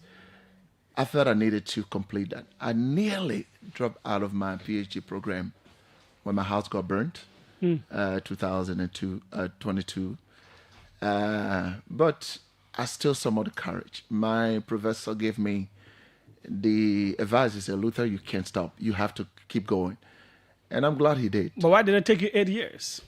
Well, at the Liverpool level, for the PhD that I did, it's basically between plus and minus 5 to 7 years. But I have to take a break. When that. What did you do it in? What? What did you do? Well, What did you study? I studied education and international development. Okay. Yeah, so I felt that it's important to understand how nations develop from poor country, to prosperous nations. So that have been my fascination. But you were already an accomplished person. Yeah. You apart from being a motivational speaker, you had very good schools running. You went for 3 masters and all of that. You have a family, a very good family. You're also a preacher of the gospel. You're also a politician. Still, you just wanted this doctor title? I'm a driven person.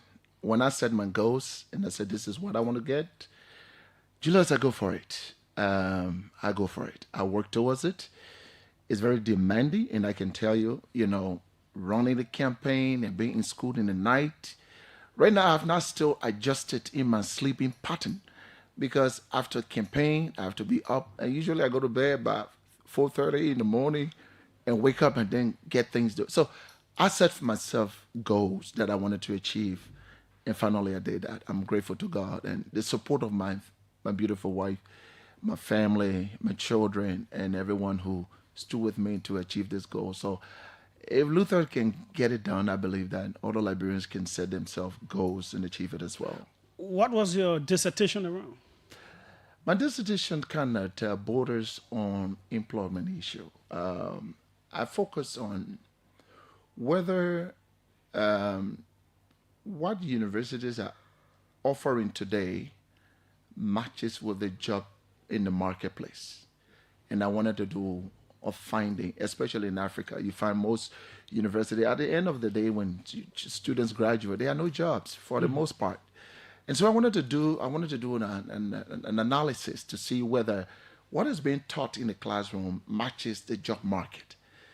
And I found out that no, most of our curriculums are very outdated. The procedure, the method, the teaching methodology needs to match what exactly in the market. And it was such a very interesting findings that I believe that any government around the world can use, especially African countries, to pull their nations away from where they are to a more prosperous country.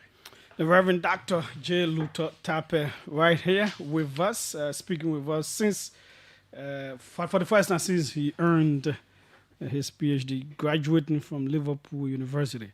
We say congratulations to you again. Thank you, Now, Julius. you're also, I think, head of the Lone Star Mobilization. Yes. I was appointed by the FA president, Raji, that he wanted me to get involved because I love football. I really do. I did not play. I think I only play at my village level. I never went beyond my village football. But I'm a great lover. I support Liverpool, of course, my university, my city team. I'm a supporter of Liverpool and Barcelona.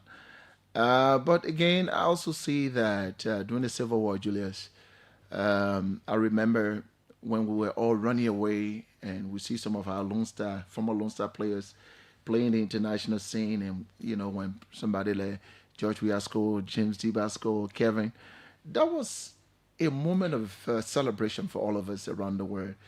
And so I saw football as a main something that gave hope to our country. So when the FA asked me to jump in and be of help in mobilizing the country for Lone Star qualification, I felt it was an opportunity to jump in. And I'm glad I have a great team that work with me, and we want to make sure that Lone Star qualifies after nearly 25 years. The last time Lone Star qualified was 2002. And so we are reaching out to about almost 6 million Liberians. Home and abroad will be more than 6 million. That we will all support the national team so that we can see our country flag flying once again in the African Cup of Nations. See small country like Cape Verde, what it did, they became the darling of the world because they were very committed to ensuring that their national team rise up and compete, and they truly brought a lot of pride to Africa. And so we believe that Liberia has the talent, the players need support. Government have competing priorities. We know education, health, roads, economy, all of that. And so government can only do so much. And so we, the citizens ourselves, who love to see our country there, we need to all chip in. And my committee was able to tax ourselves $1,000, where each of us will pay towards this national venture. So yes, I'm very much optimistic. So let us talk more about the strategy. Well, the strategy, the first strategy, Julius, we intend to do is number one, we intend to make an appeal, a passionate appeal to Liberians across the country, including the civil servant, where every Liberian will be able to make maybe a $5, $1 contribution towards the national team. How? Well, the mechanism will be set through the FA. It's not money that coming to anybody's pocket, nobody's phone. It's going straight to a particular account. And so we are in that discussion with the Director General, and we're making an appeal. We are not comparing anyone to do. We're not forcing anyone, but we believe that every Liberian loves soccer. Most Liberians love soccer, and they want to see the country qualify. And so we are making that appeal. Second thing is to be able to do, to appeal to do a float around the country where Liberians, the team, and some of the old Lone Star players, James Diba, Kevin Segbe, they will be there, and, on the float, and appeal to Liberian. We'll come to Broad Street. We will go to Relay Market. We'll go to Kakata. We'll go to Buchanan. And we know Liberians want to see their country represented at the next AFCON. How many Liberians are going to the video club every week to watch European teams? If they can pay money to enter video club, you think they will not be able to give their dollar towards Liberia qualification? And so it's paramount, it's important that we all get involved in this, because nothing unites us in this country. We are so divided, evenly divided, split in the middle on political lines. And we believe that the only thing that can bring us together that does not have a party regalia, party flag, patriot anthem is the Lone Star. When Lone Star plays, we only see Liberia. And at this point, we believe that uniting the country is critical for our national development. But qualifying for AFCON is not just about money. It's one of it. Yes. Yeah, it is also about the organization. It's also about the quality of players. It's also about the quality of coaching. So there's a whole lot that goes into it. And that's why, yes, now you see the FA have hired a new coach, a very vibrant young man. Even before they hired him, I met him in Morocco. And I told you, I said, the country is journey. The country want to see Liberia qualify. And he said to me, he said, Chairman, I'm going to do everything. He's a Belgian, Moroccan coach with a lot of zeal, vision. He want to make sure that Liberia become one of the best. And we have the talents. And one of the things that surprised me, Julius, is that most time we criticize our Lone Star and say, Liberia is not doing well, Liberia is not progressing. But these boys have a lot of challenges. When I went there, I had a meeting with the players, and it will surprise you that the hotels that the players can lodge in foreign countries are not up to standard for the most part. And I said it when I went to address the Senate, the House of Representatives, that even now the FA have some money for some countries, hotels that our players slept in a people hotel and they have not even paid. We need to pay. It's so demeaning that a country cannot pay hotel bills because the money that is being allocated to Lone Star is never enough to help them get those players very good standardized areas where they can go and rely, because the thing is a mental game. If you sleep in a place where you don't feel relaxed and rested, how do you feature better? And then even the bonuses that we even gave the players, $1,000 can you imagine? These guys will leave their clubs and come and play, and we get them. We are the least in the whole Africa giving bonus in terms of remuneration after the game. But now, through the Minister of Youth and Sport negotiation with the FA, we've now raising it up to 2005. It is something. We're making some progress. We have to motivate them, because if they are motivated, they can use their talent to bring joy to the country. And so we believe that it's not only money. So we got a coach, but here's a coach here in the country that may have devoted time. He's here, but then the man needs other things. I mean, we need money. I watched our Lone Star play in Morocco, playing Libya, and our players could not even exchange jerseys because we don't have enough. Can you imagine national team that belong to Liberia, the pride of Liberia, do not have enough? All of that burden has always been, most of the burden has always been on the FA. The government just coming, for the plane ticket. But these citizens need to come around.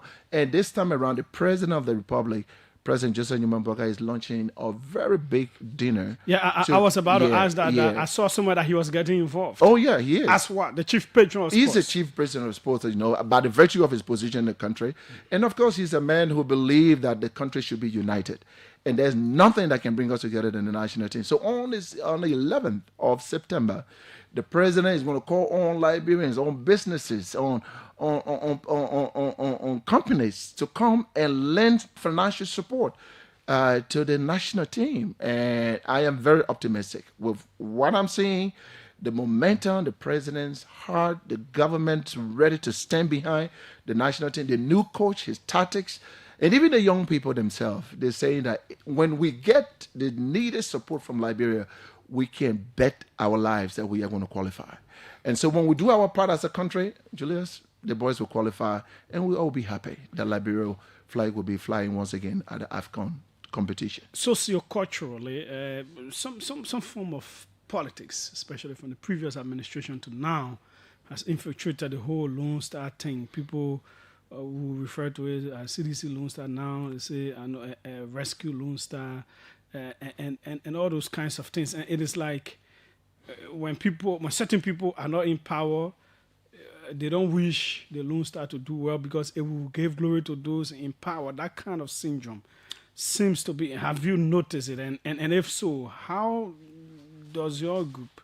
Of course, you are a political party chairman, but how do you intend to go beyond that kind of divide to really, try to bring everybody together in one part? Thank you, Julius. Very good question. Let me say, look, Alila gets something in the country, man, that is not political.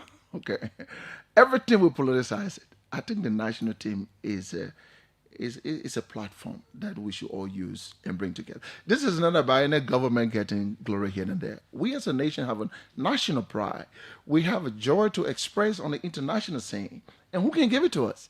Is our football team, the national team of Liberia. And so, I hear people trying to politicize football here and there, but I think we should refrain from that behavior. Before you go further, this is so deep that there are others who say when Weah was in power, because Weah was a footballer, he was doing everything for Lone Star to qualify. Others did not want that to happen, so it wouldn't be some kind of glory. So they mark it against him that as a footballer, Lone Star did not qualify. That is his failure. So Lebwaka, who was not a footballer, qualified Lone Star. It brings more glory and all of that. That kind of politics is continuing to play. So those who are from the Weahs, a whole lot of them will not wish for the team to do well now because others did not wish for it to do well then, and all that stuff. That's how deep it is. Yeah, no. I do not want to trivialize that kind of conversation. But I think all meaningful, patriotic Liberians will go beyond these political lines. And I believe strongly. Will you try to reach out? This is what I did. We sent a letter to President Weah. Oh, okay. With the intent of me, Luther Tapper, along with the members of the mobilization team, to sit with him and let him know, Mr. Former President, you've played this game. The Liberians are yearning for our country to be represented. We need your support. And we sent a letter to him with my signature on it. I know that. These are frantic steps we're taking to make the Lone Star apolitical. Okay. It's not a political party. It's a national symbol. It's something that brings us together. What are if he's in country, it would be good to see him at the dinner. Absolutely. Absolutely. Even the meeting we had, Executive Mansion, with the presidential team headed by Minister Mamaka Ability and Minister Kra, his name came up. And we all agree that President Weah, as a political leader, and of course, someone who played the game to the highest level in the country, have to grace that occasion. So on our part, we're going to reach out. I can assure you, we will extend to him that invitation. If it means going there to visit him and ensuring that he comes, we will do that. It's left with him to really honor that, but we are going in the name of the Republic of Liberia. The Liberian population wants to see their national team on the international scene, and we need the collective effort of all the political leaders, regardless which party you belong to. We got to promote our Lone Star, and I love my Lone Star. We got to make sure that we qualify. We have got the talent, and we know that together, 2027 AFCON will be a possibility. His name is Luther Tape, doctor. He's the chairman of the governing Unity Party we have talked about for about 25 minutes now. We can move over to other things. Sir, not long ago, you were in quite a fighting form at a news conference, talking about the possibility of people shaking up or being shipped out. Is that what you're getting from the president? The possibility of the reshuffle or taking some people out and putting other people in and all of that. Why do you think some people are not really up to the task or what? Look, Julius, it's my job as the chairman of the ruling party. Look, anything happened to Liberia on the watch of Unity Party, anything happened to this country, Unity Party will always be referenced. It was the Unity Party-led government. And so when we win elections and the president running the country along with his able lieutenants, we become watchdogs. We look around, we sniff around to see those who are doing well. And I can say here on this platform that there are many of our great ministries that are performing even above and beyond expectation. However, there are some sectors that are not doing well. And I'm telling you, we have told the president, and I am still saying here on this platform, that there are some weak links that we will need to correct. We have to do it. It's not witch hunting. Okay, let me use the common Liberian language. It's not witch hunting. We have a government to run. We have service delivery board to do for the Liberian people. If you have this kind of gigantic tax to perform for the Liberian people, and you find somebody who has run out of ideas and cannot do well, of course, the thing is like football game, you got to substitute a man. My man said unless somebody who can play that wing go there and deliver. So they are. Do you know the names of some of these people? People? I know them. I got my list, but I will not, for the sake of this program, I'm not going to read my list here. But I have a list of people. I discussed it with the president. There are people who are not doing well. They need to go. They have to go. Can I guess some of them? Well, Julius, you guess on your side. Leave my list alone. Let me guard my list. Let me hold my list. When it is time for the Liberian people to hear the list of the chairman, I'm going to come out. And I'm going to hide it. Others would think that, okay, you're from the Unity Party, the hardcore Unity Party, and perhaps some of these people may be on the fringes of Unity Party, or perhaps they don't relate to you as party chairman, so or certain people within the hierarchy of the party have issues with them, so you do this to target them.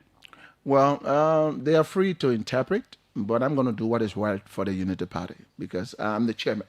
It's happening. Everything is happening on my watch. I take responsibility. And so if I remain mute, quiet, do nothing, and then people in some of the sector that are not doing well, At the end of the day, they say, well, the chairman did not speak. I will speak out when I need to speak out. And I will have my lace here. Julia, I'm not going to show it to you. I don't care what you do. I'm not showing you that lace. People listening now, Yeah, but officials in government will start to tremble. Let them know that Luther Tappe has a list I'm going to submit to the president. I'm very serious about it. Well, but the way the president also operates, he is his own man. He has his own thinking. He has his own way of doing things. You could recommend. You say, okay, Luther, let's just watch them. We'll talk. One thing about it, he always give me a list in the ear. What is? Look, let me say, for the most part, we have very good people, very competent, some of the brilliant minds, and professional people in our government who are really delivering. But equally so, there are some weak spots. Especially now, we are going to the first major half of our leadership as a party, as a ruling party. Julia, we can't keep everybody on the team, man. To finish the whole thing says here, no, man. Our United Party bench is lack. A lack. Yeah. Plenty of people that with education, experience, and ability to get things done. So we can't let the weaklings hold us. So I just want to say here that I'm not going to drop it until those weaklings will give way to competent people to ensure that Unity Party, at the end of our mandate, the Liberian people will say, when we put Unity Party there, they gave us the services for which they were elected. I understand you may have made interventions or you were invited to make interventions or something at NHA, National Housing Authority, something was happening there. I'm told it hasn't gone away yet.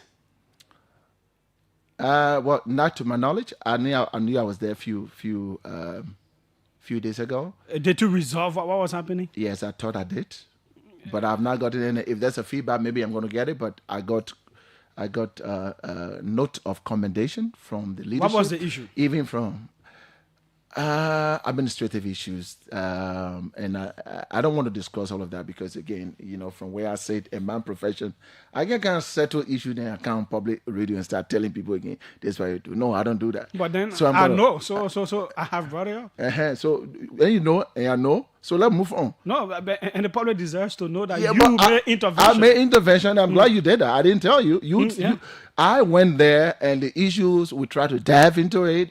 We handle it, and I gave them some time to find a way to handle it. And anything to get back to me, Julius, we want to talk about it. Okay, so if there are still issues, they should get back to you. Oh yeah, that was the last thing that I said when I left. Okay, good. Now, your government also came on the mantra of the fight against drugs. How do you rate that fight now? Do you think it's really ongoing, in full swing? You're doing well? Yes, Julius, we are on the right path. We will not rest. President Walker will not rest. The Unity Party will not rest until our country is cleansed. The soul of our nation is cleansed from the whole drug burst epidemic. We're not going to turn our country into Haiti, where Haiti that have now degenerated into a cartel base and insecurity everywhere, and people cannot invest. We're not going to do that. President Walker is determined to ensure that the cartels will find another base. They got to find somewhere else. Liberia will not be their base.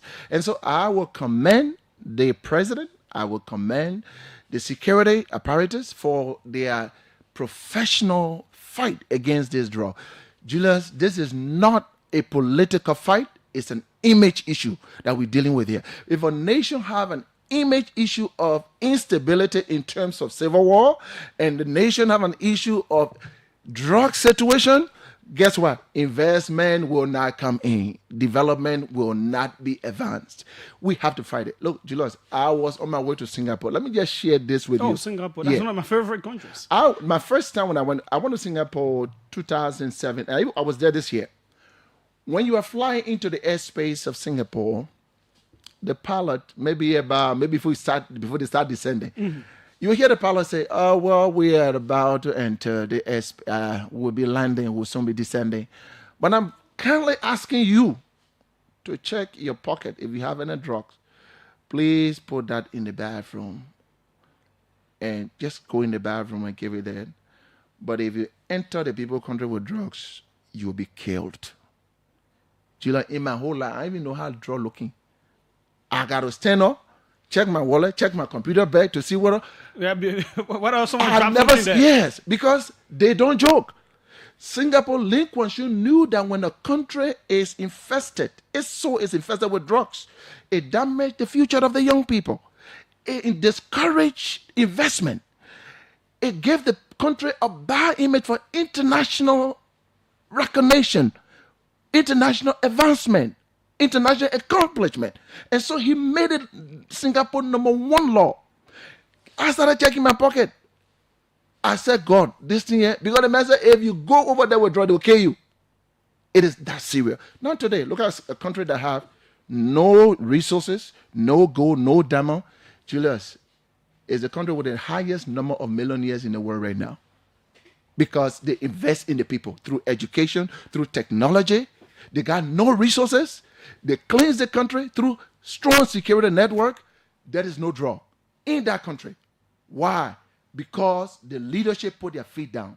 So if anyone going to Singapore with the intent that you're going there to damage the people country with drugs, I'm telling you, you'll be killed. I am not saying we should kill people, but we should hold people here who are collaborators with drugs, with drug cartels. We should hold them responsible. Julia, we just had civil war. Our country image was completely damaged. We say down here again, we let drug cartel make our country a place of transit for their drugs to Europe and America. There are accusations of current and previous officials being involved. I have always said, and I will say it again, Julius, anybody that is caught in this web of drugs issue should face the law. I said it when the president made that announcement. I addressed the nation from the party headquarters. There should be no sacred cows, because people don't understand the ramification when a country is infested with drug, and when a country have that image that drug is now the main business in that country. Investors will stay away. The country. Look at our young people. Look at our young people, brilliant young people, young men and young women living in graveyard because of drug.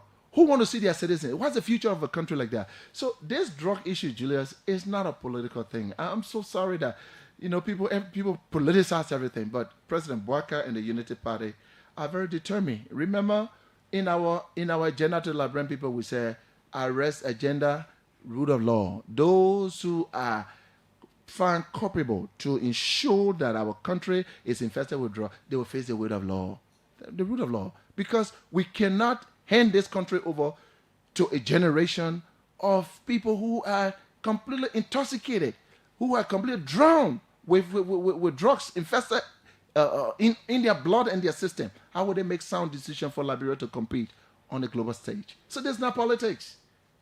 Now, still on the drug fight, there are accusations about selectivity, selective justice. Certain people were named, they're not in jail. People are accused of bribery in the same drug saga. They're not in jail. They have not arrested because, quote unquote, allegedly close to certain people in power and all that stuff. The President Bouaka that I know told me when we went to Buchanan, he said to me, he said, Luther, anybody involved in cooperating with drug cartel to tarnish the image of our country, that person must face the law. I know who he is. He's a man of principle. He has taken oath to protect the soul and the progress of this country. When people are insinuating that there are some people who are being protected, let them come with the evidence. Let the evidence not just be, they say, it shouldn't be another political cliche, but let them come with the evidence that, look, I saw this person withdraw, I have this one, let them present it and see what are the security will not add on it. I can assure you, IG Greg and his team and the President Bouaka. He is also being accused of being linked. Let them bring the evidence. When they present the evidence, overwhelming, compelling evidence that Gregory Coma is involved, I'm telling you, action will be taken against him. I know the president. I know he's a man who takes no nonsense from anybody. He will take action but let it be with compelling evidence, not just they say, the person say, they say. No, let's come with compelling evidence, and you will see what we're going to do. I saw you responding to former Finance Minister Samuel Toy when he did a post about the former Vice President. You responded. Why did you choose to respond this time around? Julius, it's my work to be able to repel some of the political attacks against the Unity Party. I was somebody to think that the former vice president being invited to explain herself is tantamount to the downgrading of democracy. How will he say that? How will he say that? And that's what I said. Oh, so you think we must be here and continue the sacred cow mentality? Well, people? Let me just read 2 or 3 paragraphs of what he said, Oh, yeah. so that the public will know. Then I'll read 2 or 3 of yours. Yes. Charging the former vice president of Liberia goes beyond political party. Japanese, Swedes, Brazilians, Angolans, Australians, or Canadians do not know CDC or the UP. They see Liberia through the prism of the presidency or the vice presidency and through other national symbols. Shamelessly and recklessly aiming to degrade a former vice president for partisan political purposes is aiming to degrade Liberia, not merely the vice president personally. Japanese and Brazilians must say Liberians elect leaders who abet the international narcotics trade. If people in other countries are going to make this statement, then the government has to be 200% certain, and the evidence has to be unimpeachably and impeccably sacrosanct. Otherwise, and which is the situation in the current situation involving former VP Joe Howard Taylor, a grave harm will have been done to our country. You don't charge a former vice president and then say the court or the law will decide. If she wins, good for her. If we win, she will go to jail. So he is trying to say that, yeah, but if this is politically driven, but to charge a former vice president, former leader of the country with those crimes, you must really have the evidence so strong. There's somewhere to a thing that the government will charge the former, will ask the former vice president to come and explain without substantial, compelling evidence. You think we will do that? He just went through a case and then won, similarly. So he could have the right to. Well, that's his right, and my right is to clarify also to the public that the way he's insinuating it is like, why are we taking a former vice president, even though her title, her involvement with the country, it means that we are degrading Liberia democracy. It's like, no. If someone is allegedly involved in some kind of drug issue, the person should go and answer. Nobody has convicted her. The court, the rule of law will take its due process.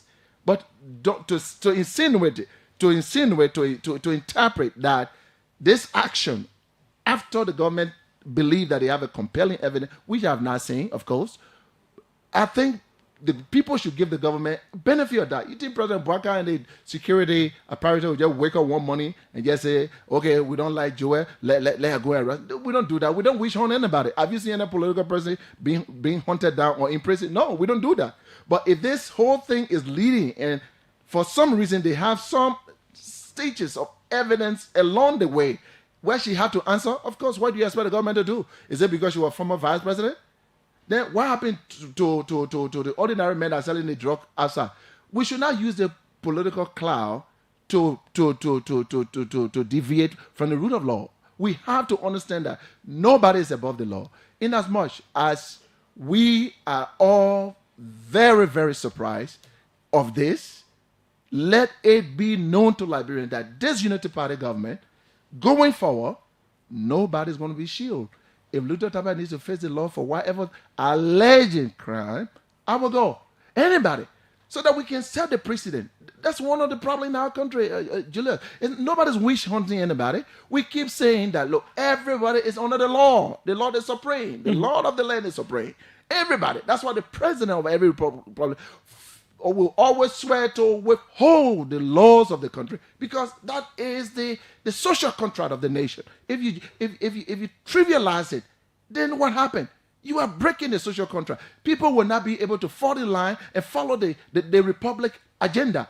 And so rule of law is important. That's why In our government, we decided that rule of law is something that we're going to showcase. Anybody found liable anywhere. It doesn't matter who. It doesn't matter whether you have served at the highest level or you have served at the lowest. You are under the Liberian law, and Liberians will get used to it. It is time for us to get used to the fact that once you serve anywhere, any capacity in the country, you are liable to face the law. If the law requires that you come and explain, nobody should be exempted. Are you deliberately, strategically going after opposition, breaking into their ranks to bring people over? Sometimes when these people critique the previous president also, then the following week also, we see them getting some job or something. This is creating rancors even within your party. Some party members think you overlook them for these new believers, these new converts. Julius, we're not going after anybody. We're definitely not going after anybody. No, I mean in the sense of trying to bring more people over to the end of the Unity Party. But political party have to evangelize. What is the political party that does not increase but only decreases? Political party always try to get people on board. And so if people realize that, look, with what President Bouakai is doing and what the Unity Party is doing, I'm going to come on board. You expect us to give them a warm embrace and welcome them to Unity Party. We're not doing it for a job. We're not giving it to them to virtue. But they have seen that the Unity Party is sincere. We are providing the capable leadership. We have shown that we are a party that cares about the well-being of Liberia's image and dignity, and they want to come on board. Julia, you want me to say that the Monaka, because the 2029 will win the election. Not when I say it, people get it because people see the work that our work, what we do as a nation, what we do as a party. We'll come to the work. So when people come, they want to join me. You want me to tell them? But then some of them immediately get jobs, and some of your partisans are without jobs. They're not happy. Who? You can see the reactions on social media. Who now? From your party. Like no, but you are the journalist. Can you you have not seen those kinds of reactions coming in? Julius, just tell me one or two who just joined today and the next day they get job. Oh, that's the one that you asking. Yeah. Not necessarily joining, but sometimes praising or talking good about the government and all of that, and then saying bad about the previous administration. That's politics. It will always be there. That one you can't prevent it, Julius. People will always say things, pros and cons. There will always be comparative analysis. You always see it. You see that approach in politics. But then they get something afterwards. Well, like what now? For me. Job. Like what? Give me an example. I've not seen that job. Recently we have former, I think, Minister Moses Kwali here on Clarence's show in the morning, and he said some really tough things about the previous administration that he served in, and then the previous week, the following week, we saw his name pop up. Okay. We also have the former Maryland superintendent. When he resigned from CDC and all of that, had some radio shows here. The following week, we saw something pop up for him from internal affairs. That is local government. So, Julia, this is not a new strand in politics. No, but you promised the Liberian people something new. So why are you going by the old playbooks that when people come over from other parties, listen, when they come to you, then you give them something immediately? No, Julius, we are very consistent. The Unity Party cares so much about our people. We know that the job issue remains a national malady. We are very much aware. But as a party, we're making strides. We're making the template, the job template of Liberia now. We are making strides. You see all these things happening. People are getting in. They are plugging. We are plugging in people a lot in many places. Small jobs, not the big ones, because so those big ones are occupied and professional people are doing that. But we're doing our best. And the partisans know that we are doing our best to the best of our ability. We're not ignoring them. And they know this is their party. They know that this is their party. But to insinuate that as soon as someone prays her, then we'll get a job, I don't think that's it has a semblance of some political issue, but no, I don't think that's the way we are moving. That is what we have seen in evidence. What is the update on your headquarters? Others are concerned. It is almost like you and CDC were neck to neck in terms of this headquarters thing, but it seems to have left you way behind. What is the update on the UP headquarters? You are the chairman. We have acquired our headquarters. We have a D that is in our possession. You also had a rally. We had a You rally. raised a whole lot of money. We raised money. Where is the money? Oh, the money was used for the intended purpose, was to do the headquarters, and that's what we did. What did you do? I thought you were building a new structure or doing something. No, Julia, we had that land in the whole building, everything over there. We have to pay for it. So the rally, everything, our even personal taxation from party leaders, including the president, myself, everybody, we were able to contribute towards this. Because we are not an irresponsible party that will be taking government money to do all kinds of things. No, we have to raise the money that we earn from our sweat to be able to pay for the party headquarters. And so when we do that, Julius, we have the D. So the party headquarters is there. There are plans. The plans will be to move. We are still on Broad Street. I hope you know that. We have now officially moved the. We have not officially moved the. We have to do a lot of renovation there. We have to do. The whole building was completely, so many things are missing there. So that renovation we are now working on the plan. We have a whole committee working on that to put the plan in place. But the good thing is that for the first time, Unity Party has our own national headquarters. Nobody going to talk to us about rent. About the renovation. How much did you pay for the? How much did you pay? Hey man, you want all to talk that money? Yeah, but a political party should be transparent. Yeah, it is not a problem to say we pay but $500,000 for the property. We pay $200,000 for the property. Julius, if you want to know, come to the office. Let's talk about it. But you read that this is my own office. You came to my office and asking you in my office. I can choose when to answer. I don't have a right to answer your question. No, it is up to you whether you want to. I don't want to answer it now. It is up if to you come to the office, I'll give it to you. But now on this show, I will not do that.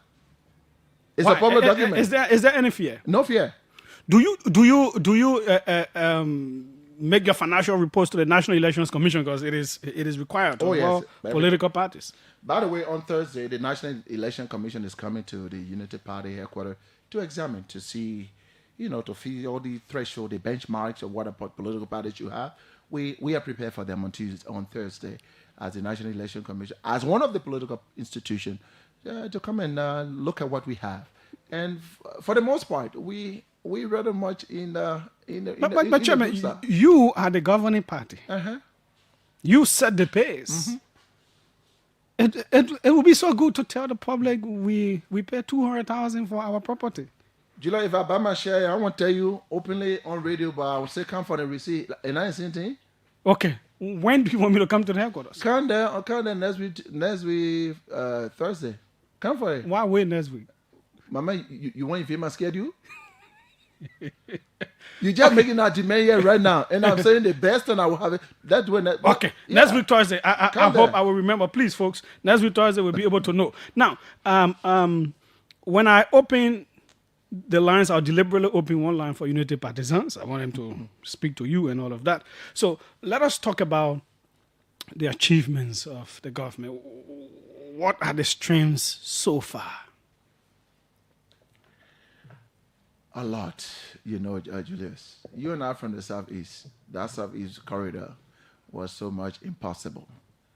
Now people can go there. You're getting by small. What are the rain? So that one, you can't put it on us. But as we see the problem, we solve it. And the rain made it bad before? Yeah, but we want, you can't. You just said no. Julius, you're from Maryland. People were passing through Africa. It's no longer happening. I didn't pass through Africa. Now you, but people. Yeah. But you know that people were passing through Africa. They no longer pass through Africa. They have to go through that corridor from Grand Jide. People can leave from Grand Jide and reach Moreville. That's a great achievement.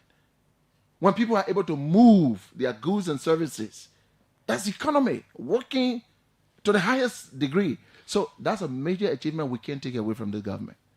Number two, we inherited a country with myriads of problems.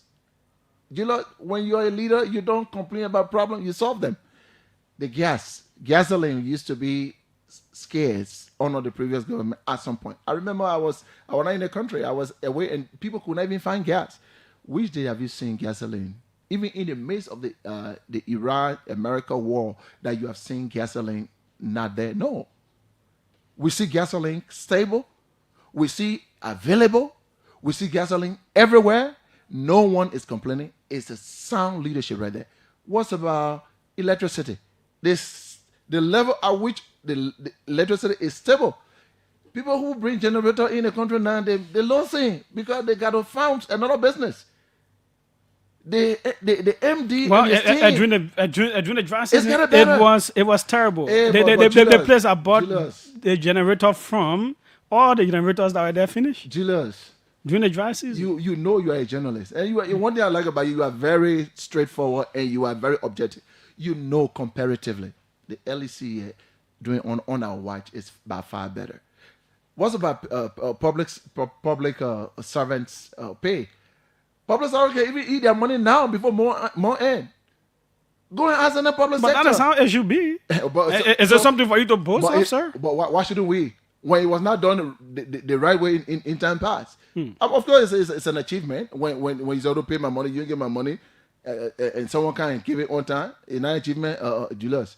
When you're making my children not to go to school, you're making landlord to have risk on me, and I bringing dignity to your home. Bringing dignity. Your wife now respect you. Your children now respect you. It's not an achievement. Of course it is. So we'll boast about it. We will boast about it. And the rule of law. See the drug issue. See what's happening. Everybody confused. For the first time, Liberia seeing leadership per excellence. I mean, I said here, all of us here, most of us have very genuine relationship with former vice president. I know her to be a very good woman. That's all I've ever known about her, since I know her many years before she became vice president. But for the fact that the government would say, we're not going to leave any sacred cow untouched. Once you are linked, you have to come and answer questions. At this point, she's not convicted. Mm-hmm. She has to face the court of jurisdiction and prove us innocent. And we hope she will go out walking free. We hope. But I'm also aware that the government have compelling evidence. So we will watch the legal theater and see how she's going to exonerate herself from those accusations. So at this point, no one can say, that she's guilty. No, she will face the law. Are there rooms for improvement? Places you think the government can improve? Well, Liberia problem plenty, Julius, you know that. Yeah, in a general 1847, some of the issues that we are solving now, that we should have solved since 1847. Some of the issues. The one we are solving now. So the problem will be there. But we are determined to deliver, to make sure that Liberia is rescued from corruption, to make sure that Liberia is rescued from drugs, to make sure that Liberian young people have a brighter future, to make sure that our country will rise and become the number one in Africa. This is what President Bouaka and the Unity Party is working towards. And by the grace of God, we're going to get there. His name is Luther Tappe, Dr. Luther, Reverend Dr. Luther J. What does the J stand for again? And I'm a crude name, man. Yeah, but we got to know. It's not a wrong thing to know. No, it stands for Jebo. Jebo. Yeah. Jebo Luther Tappe.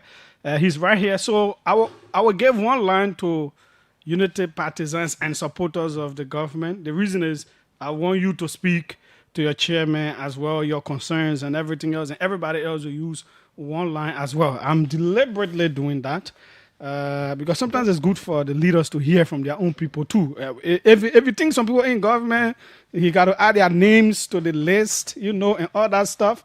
You can talk all of that. So the Lone Star line 0555995 is for all the rescue people, all the rescue. You government person, supporter of government, everybody else 0777700-995.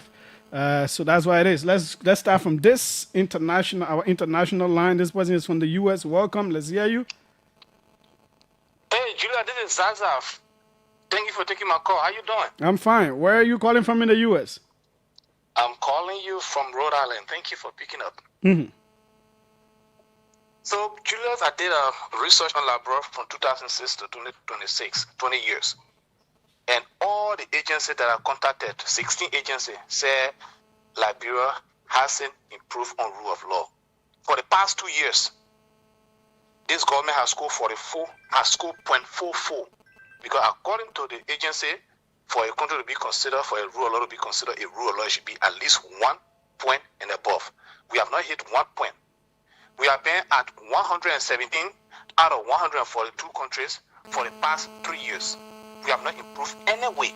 So the chairman can speak of other things, but when it comes to rule of law, we have not done well for the past 20 years. Okay, what is her full name? 16 institutions. What is her full name? I said, what is her full name? My full name is Emmanuel Zarza. Emmanuel Zaza from...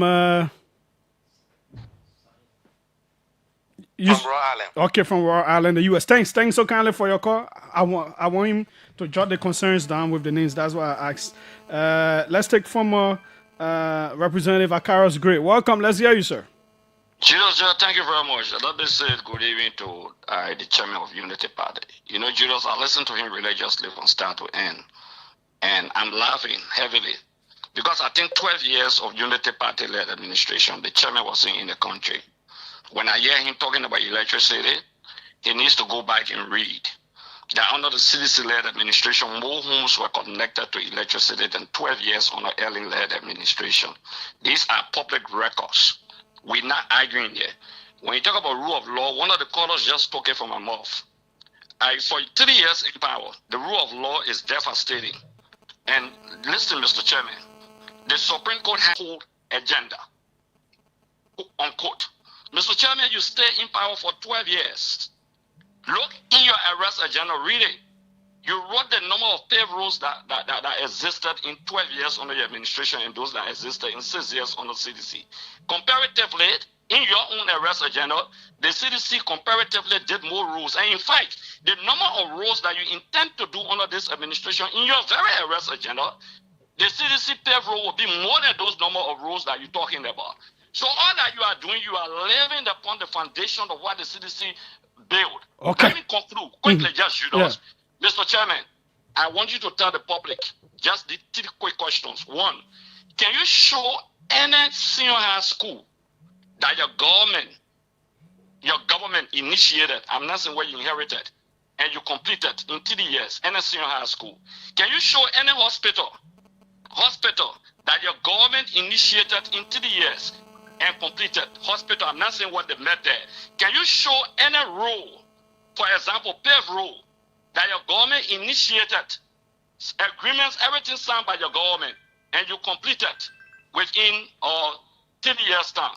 Okay. When you answer those 3 questions, then you have the table for debate and conversation for the Liberian people. Thank you very much. Thanks so kindly, former Representative Akaros. Let's take the Secretary General of the Unity Party, Amos Stewart. Welcome. Thank you, Julius. Good evening, and let me say good evening to the chairman, the Iradi chairman, the people of Liberia. Well, I call primarily to just provide a few, response to Mr. Gray. The first thing he's talking about the chairman, the chairman, why you want to respond? Yeah, the chairman is there. The chairman is there, but Julius, you gave us the opportunity to call. Short calling, that's it. Business. But why you want to start firing with the chairman? Stop distracting me, man. Stop. Go ahead. That distraction tactics, Julius. But listen, look, Mr. Gray indicated that our government said we're building on the Pro-Po agenda. Look, what is the essence of government of continuity?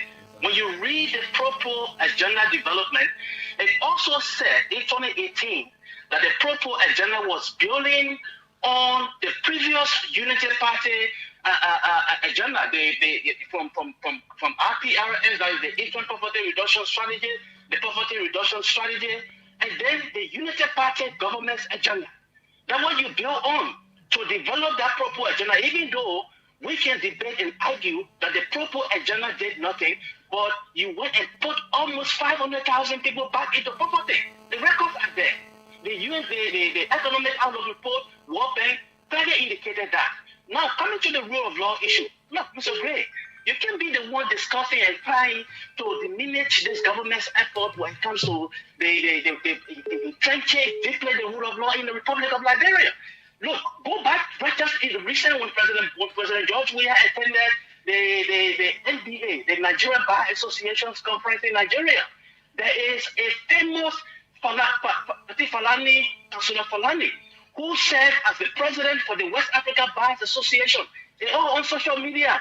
Go and see his account of the things the CDC administration under President George Weah did, in this country. Removing the former Associate Justice of the Supreme Court of Liberia. Of course, there were too many Supreme Court rulings that mandated your government to be able to implement. Supreme Court, you did not do anything. This government is trying its best to make sure that the rule of law is deeply entrenched in the governance architecture of our country. And you want to dismiss what we've done so far? So I just want to call basically to dismiss that and to also reiterate what what the national chairman has indicated about the need to rally around our Lone Star, cherish Lone Star. And for people who are trying to politicize matters here, some of us from 2018 up to 2023, when CDC was in power, there's no Lone Star game that will deny attend. So we put politics aside. And primarily focus on making sure that we provided the necessary support to the Lone Star of the Republic of Liberia. It is very much important. So at this stage, there are certain things we can play politics with, and there are certain things we should not play politics with. And one of those things is the Lone Star of the Republic of Liberia. And I'm very glad that the chairman of the chairman of the mobilization committee, so concomitantly the chairman of the Unity Party, has indicated that everyone on the Lone Star mobilization team, not everybody from the Unity Party. There are a number of people from CDC, there are a number of people from other political parties. So this is one national symbol. All of us will be able to rally around. Now, just to end, Julius, it's very much important. They say, the people have said continuously that this president is a sleeping president. The president of Liberia told you, Joseph Dimabwaka told the people of Liberia, that there will be things done in the country that were never done before in the past. The 100 plus years, 179 years of Liberia's existence. And some of those things are beginning to simmer in this country. For you to see a former vice president, nobody is rejoicing, but the rule of law must be able to take its course. To see the former vice president of the Republic of Liberia going to jail today, on charges, on allegations that she's named to this 317 million drugs investigation, it says a whole lot about the determination of this administration, the determination of the government, and we are very determined to make sure that all the necessary evidence are adduced in court, and that the government must be able to justify the basis for arresting Madam Joy Howard Taylor and the rest of the Liberians that have been arrested, and all those that have been allegedly linked to this drug situation in our country. The government is determined to make sure that we fight to the fullest to make sure that those that are linked, they meet the full force of the law of the Republic of Liberia. Thanks so kindly, SG Amos. I hope by next Thursday you'll get my document ready to come see. Which document? The one that has to do with how much you pay for the party property. Nobody, they're going to be public record. Whatever money we're spending, as a matter of fact, you saw our December 6th programs. You saw how Liberians, ordinary people came. Yeah, so I'm just saying, next Thursday, I will come for it. Thank you, sir.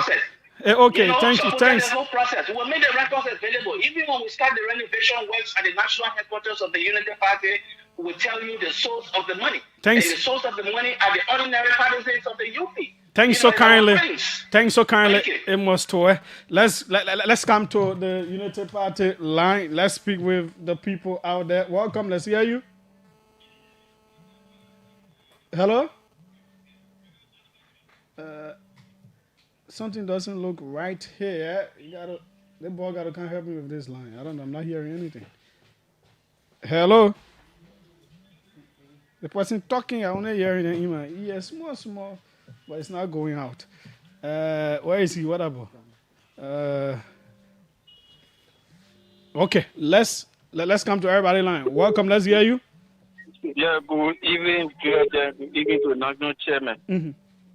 Yeah, my name is Vijay Sanko calling from Central Mobile. Okay.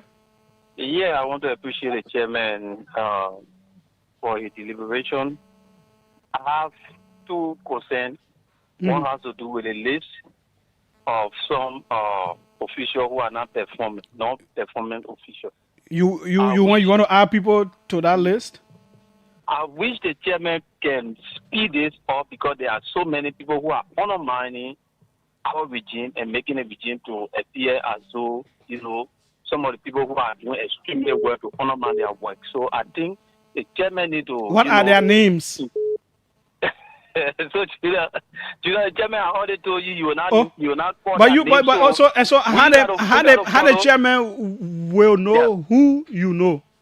Yeah, but when the chairman speak, we have to follow suit. The chairman has not called any name. So do you have any name in mind that is not doing well? We have forwarded those names to the chairman. And I think the chairman is reviewing those names. You forwarded one. Okay, see you. But then you just all leaving. Welcome. Let's hear you. Yeah, Julius, how are you? Chairman, how are you? Like speaking, Adama Kane, Joseph Boakai, some member of the party. How many children they want Joseph Boakai again? They make guy own children, then plenty son again. Yeah, just so kind of power. Yeah, just be son. Yeah, welcome. Go on. Yeah, quickly. Joseph Boakai son number 50. Go ahead. Yeah. Okay, Chairman, I thank you very much, Chairman. This government, I feel like the government putting just. Chairman, the thing to put Johnson one there. The thing to put them upon time, but now you can even lay a point or hey, what the promotion. Nobody can call you. Nobody can ask you. But they put that best.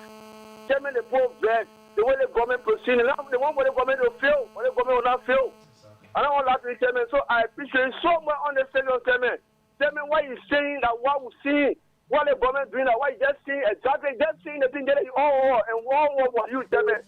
Yeah, I'm happy to hear your voice today again. Thank you very much. God bless you. God bless Labrador. Thanks so kindly. Joseph Boakai number 50. Welcome. Let's hear you. Good evening, Julius. Yes, quickly. And good evening to Chairman Tappe. In the previous administration, which is George Weah administration, first of all, my name is Abraham B. Conte, calling from Galley Street. In the previous administration, we saw George Weah building hospitals, like the Oti Military, the Emirates, and the hospital in Grand Chile. We saw George Weah building housing units in some of the counties. We saw the construction of roads.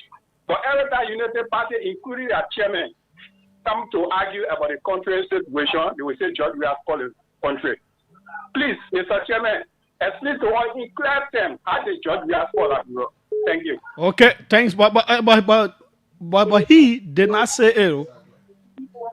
So he said it took over a massive contract from the previous administration. Okay. Thanks so kindly. He if that's what he said, he will explain. Welcome. Let's hear you.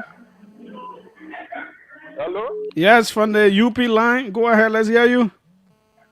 My name is Jalad Akbayan. I call from Princeton. There is something that confuses me about the issue of the former vice president with respect to the kind of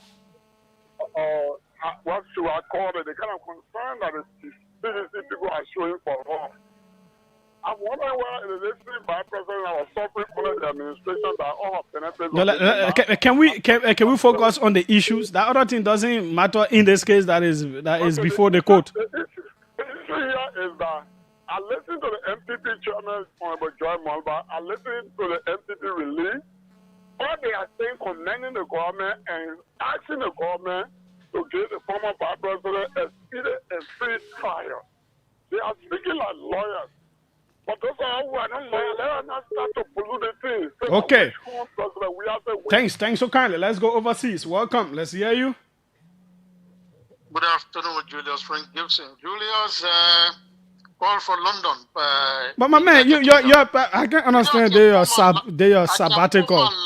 Your wife, your set told me say your wife told you that you're on vacation, so you must leave all the political talk. Today, until you go back France. Today, my political leader is in prison. And I want to condemn the action of the United Party government. The manner in which the arrest was done, the arrest was carried on, is unconstitutional. I want to condemn that. Yet, I want to put my life on the line, Julius. If Julius Howard Taylor is guilty of drugs, I will appeal to the Liberian people to save my life. But I doubt it. But Julius, the United Party can build party headquarters. The man in the studio that is boasting that they collected money, the tax people. Why they didn't do that with the opposition? They stole the Liberian people money to buy land Allegedly. as part of the headquarters. What is your proof? It's not alleged. That's the proof, because when they were all 175,000 with the opposition. They couldn't tax leaders, party leaders. They waited, come to power, PRC, Freeport to steal the people money to buy that place. But yeah, your student there is begging George we have to attend a program. That he said we shouldn't politicize it. But when he went at the house, he said CDC government couldn't pay rent for the Lone Star. Is it true or not? That was politics you were playing. Okay, thanks so kindly, Frank Gibson. Let's go to the U.S. as well. Welcome. Let's hear you on the line from the U.S. Yes. What's your name? Where are you calling from? Hello, Julius. Hello, Dr. Tappe. My name is Lawrence Cooper. I'm calling from the United States, to be specific, Philadelphia, Pennsylvania. Great show as always. So I got 2 points of stress here. One, I'm not a unity partisan, but I'm a supporter of this government. Let's be clear on that. Going to talk about the Lone Star, Dr. Tappe, is a great cause you are undertaking. We are, for me, and most of us in the diaspora are 100% behind the national team. I succeed because I was a kid, like I remember when Joe Tate was once upon a time the chairman for the Lone Star Fund Drive, raised a lot in Liberia and made us to almost look at the World Cup. Unfortunately, when we met Ghana, Lone Star in Monrovia, George Weah let us down, as he always does, at the 11th hour. Going back to politics, okay, I hear my brothers from the other side, from CDC, talking, as we always say in Liberia, Tabata, this and that. One thing that every man in this country, in this great United States, look forward to at the end of every 2 weeks is your paycheck. We work here, at the end of every 2 weeks, we get that paycheck. I remember in the CDC era when I went to someone is knocking you off on a direct call.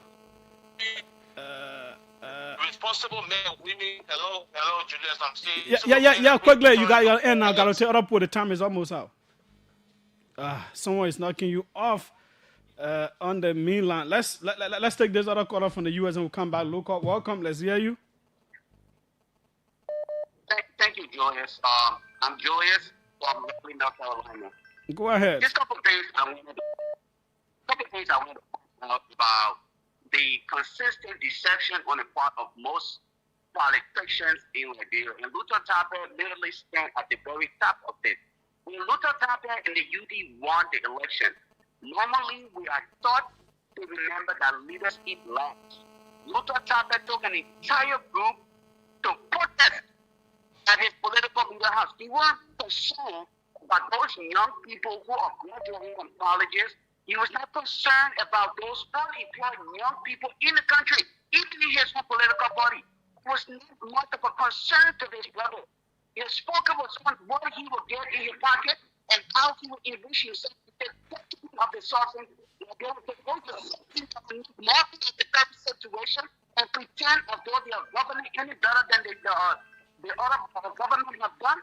This is part of the reason why Liberia are getting frustrated almost every day, because the roots of Luther Tappe, who was literally out of that country, and they will do the same thing again when they're no longer in government. The fact that guys will come to here and benefit from a system that works and leave our people suffering, leave our people in all their poverty, and continue to make more of them. It's embarrassing. Thank you for the opportunity. Okay, thanks so kindly. Let's come local. Welcome. Let's hear you. Second to last caller. Hello. Hold on there. Hold on. Just wait. Hello. I'm not getting you because I'm back to back. Chawe, I know once. Hello.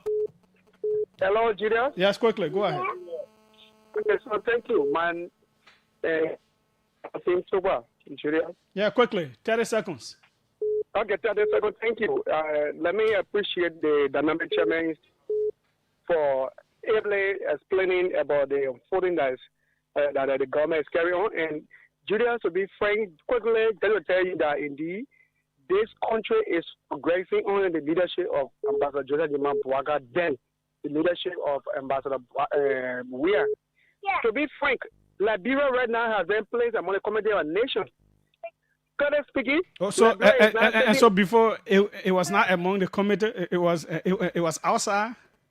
Julius, I'm driving at something quickly. Yeah, because we don't have enough time. I said 45 seconds.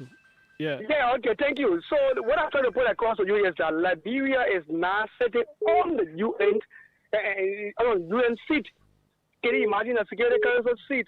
Liberia is now making decisions for Africa. Okay, thanks so kindly. Let's go overseas. Welcome. Let's hear you. Yeah, how are you, Julius? This is Stephen.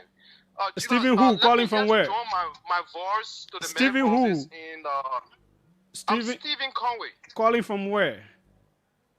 Yeah, I'm calling from the New Jersey. Okay. Right now. Okay, let me just join my voice to the many voices. Issue arising at the National Housing Authority. This is very serious, Julius. This is our government. We brought this government to power. Some of us, we were denied a lot of opportunity only because we rejected the offer given by CDC because we wanted a good government. So our own people who were appointed by the president, they are undermining this government. You see Florence Jugbe, who is at the National Housing Authority, there will be who's you Rufus that this woman, Julius, that this woman, 95% of the staff has signed a resolution to take this woman off the institution. Now, this woman assault people, she insult people, she physically abuse people.